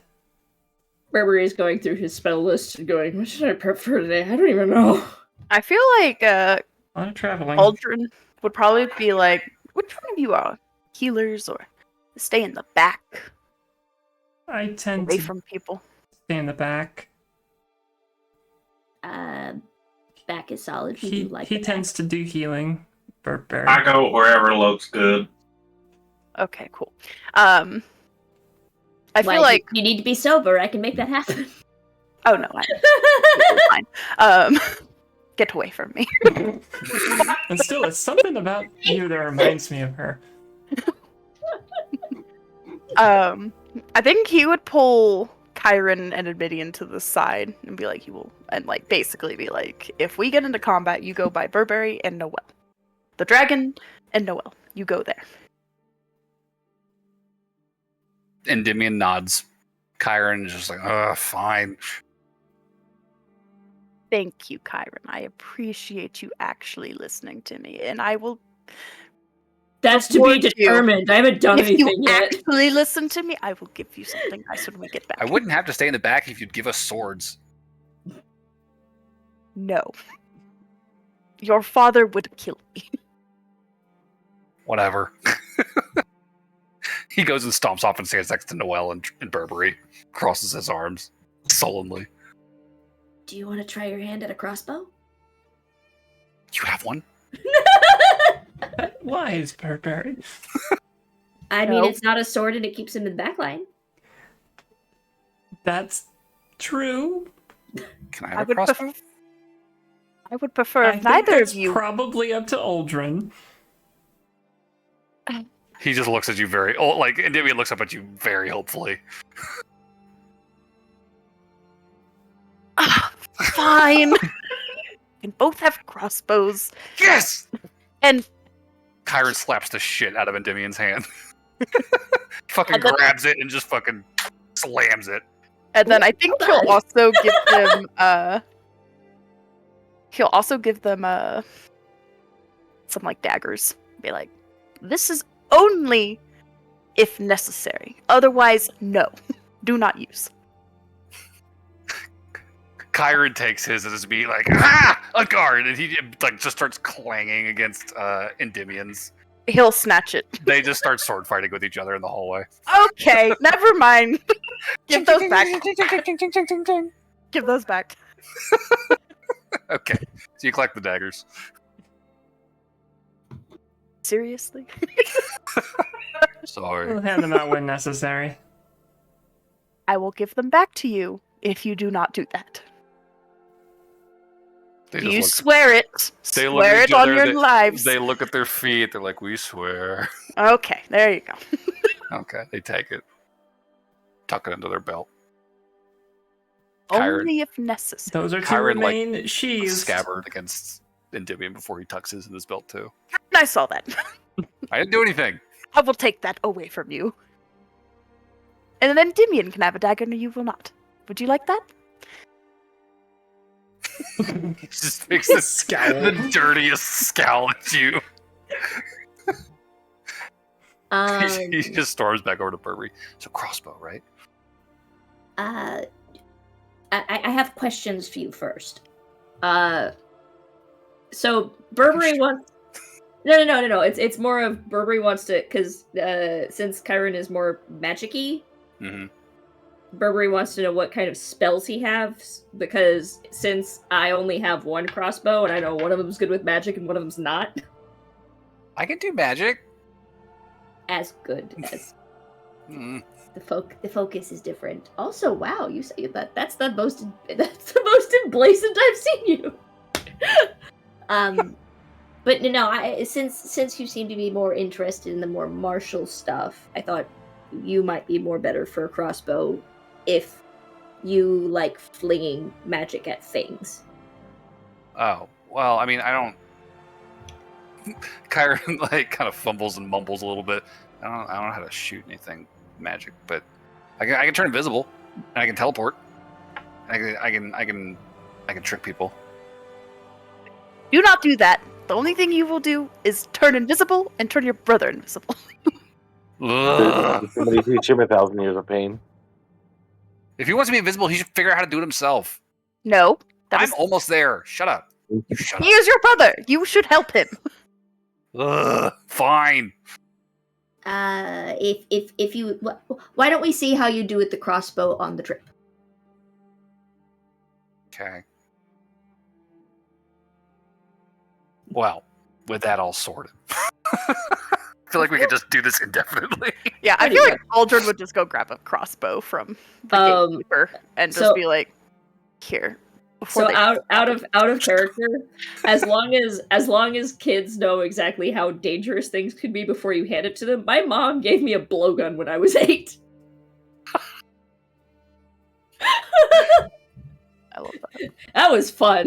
I will say, Noelle, having seen Endymion sparring with Aldrin, it's very clear he knows how to handle a sword. Yeah. He's probably not actually blooded with it, but he can. He's been taught how to use it. So Presumably, Kyron would know how to do it. Yeah. I feel like, honestly, Aldrin would have like little gear kits for them. Like they'd probably have They'd weapons have their and packs. stuff. Yeah. Sure. And like I feel like that was something. It's like, do not use unless completely necessary. Do not use unless we roll initiative. It's like, fine. Yes, Oh no, even an initiative, it's like no. You only use it as a defense sort of thing. Yeah, probably not a good idea to have them be additional damage dealing targets that might want to be attacked. Kyron just jumps forward, hiya, and gets backhanded by a fucking like fey bear or something against the tree. That'll be day one. Kyron gets humbled at the story. At any rate, with preparations handled, you guys have sorted out equipment, general instructions. Your packs are ready. I think the gatekeeper will lead you back towards the door to the plaza, where you guys entered the manor on the Feywild side. And as she leads you down, kind of just escorting you to the edge of her grounds, she'll turn to Aldrin and she'll say, I presume you can find your way to the Moonstone Bridge. It should not be more than a day from here. Yes. Good. Well, I wish you all the luck and good fortune I can muster for your journey. I hope it is a quiet one. Thank you for your hospitality. Of It has course. been greatly appreciated. And thank you for, what you did day one. I am more than happy to help an old friend. Please give my regards to your lord. Will do.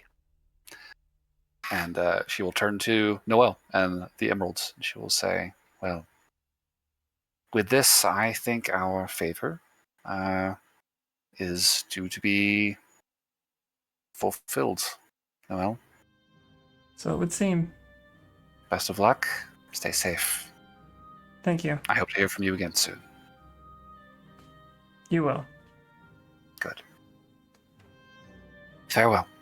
She will wave you guys off as you strike out into the forest after Aldrin as he takes the lead. And the gatekeeper will just genially wave as you lose sight of her glade, her manor, and the giant tree behind her in the distance. I think we're pretty much at the perfect place to stop for the night. We'll pick up next session with the very beginning of your trip through the Feywild. And we'll see how that goes. Actually, I take it back. The blowgun might have been when I was 11, but still young. Can we get an MVP vote for the session? I'll vote for Chani. Yeah. Aldrin's great. Sounds good. I'm good with that. All right. I didn't roll a single dice. Me neither. That's some RPS Dungeons and Dragons. and shit. I stood in a corner and said like 4 words. You did Hey, it. gumbo. You did make gumbo. And that's Darn. D&D. Also, before I forget, I have another piece of art to share. Gashpies? Mm-hmm. So you remember how Aldrin was talking about that drawing from last week? Oh my god. Well, Yes. That's, They're just That's- like hugging. it's a lot of detail. Very intimate. You really captured my breasts pressing up against your plate armor there on the chest. That is my favorite part. I may have brought it into reality. Oh my god.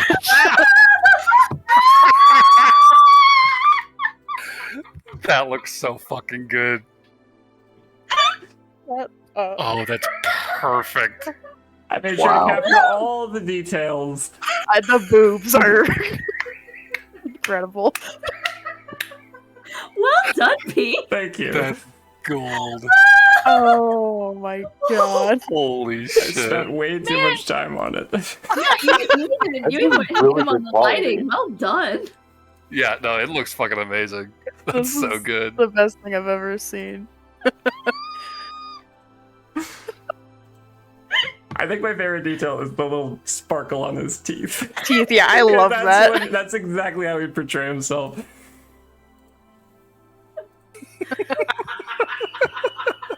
I don't know. I think my favorite is how you've edited your dress. Yeah. Oh yeah, a little bit lower, you know. A lot a bit lower. Yeah, no, you went. No, I'm sorry, Pete. That's not a little bit. You went full Barwin. Yeah. Straight up. That seemed fitting for the subject matter. Oh my god. Oh my fucking god! Plet, I would like to make a That's amazing. request / suggestion. Hmm. Can Pete get an extra RP point for that? Yes, please. Sure. I think Woo, that's thank you, Kat. deserving of one. I'll take it. Fucking awesome.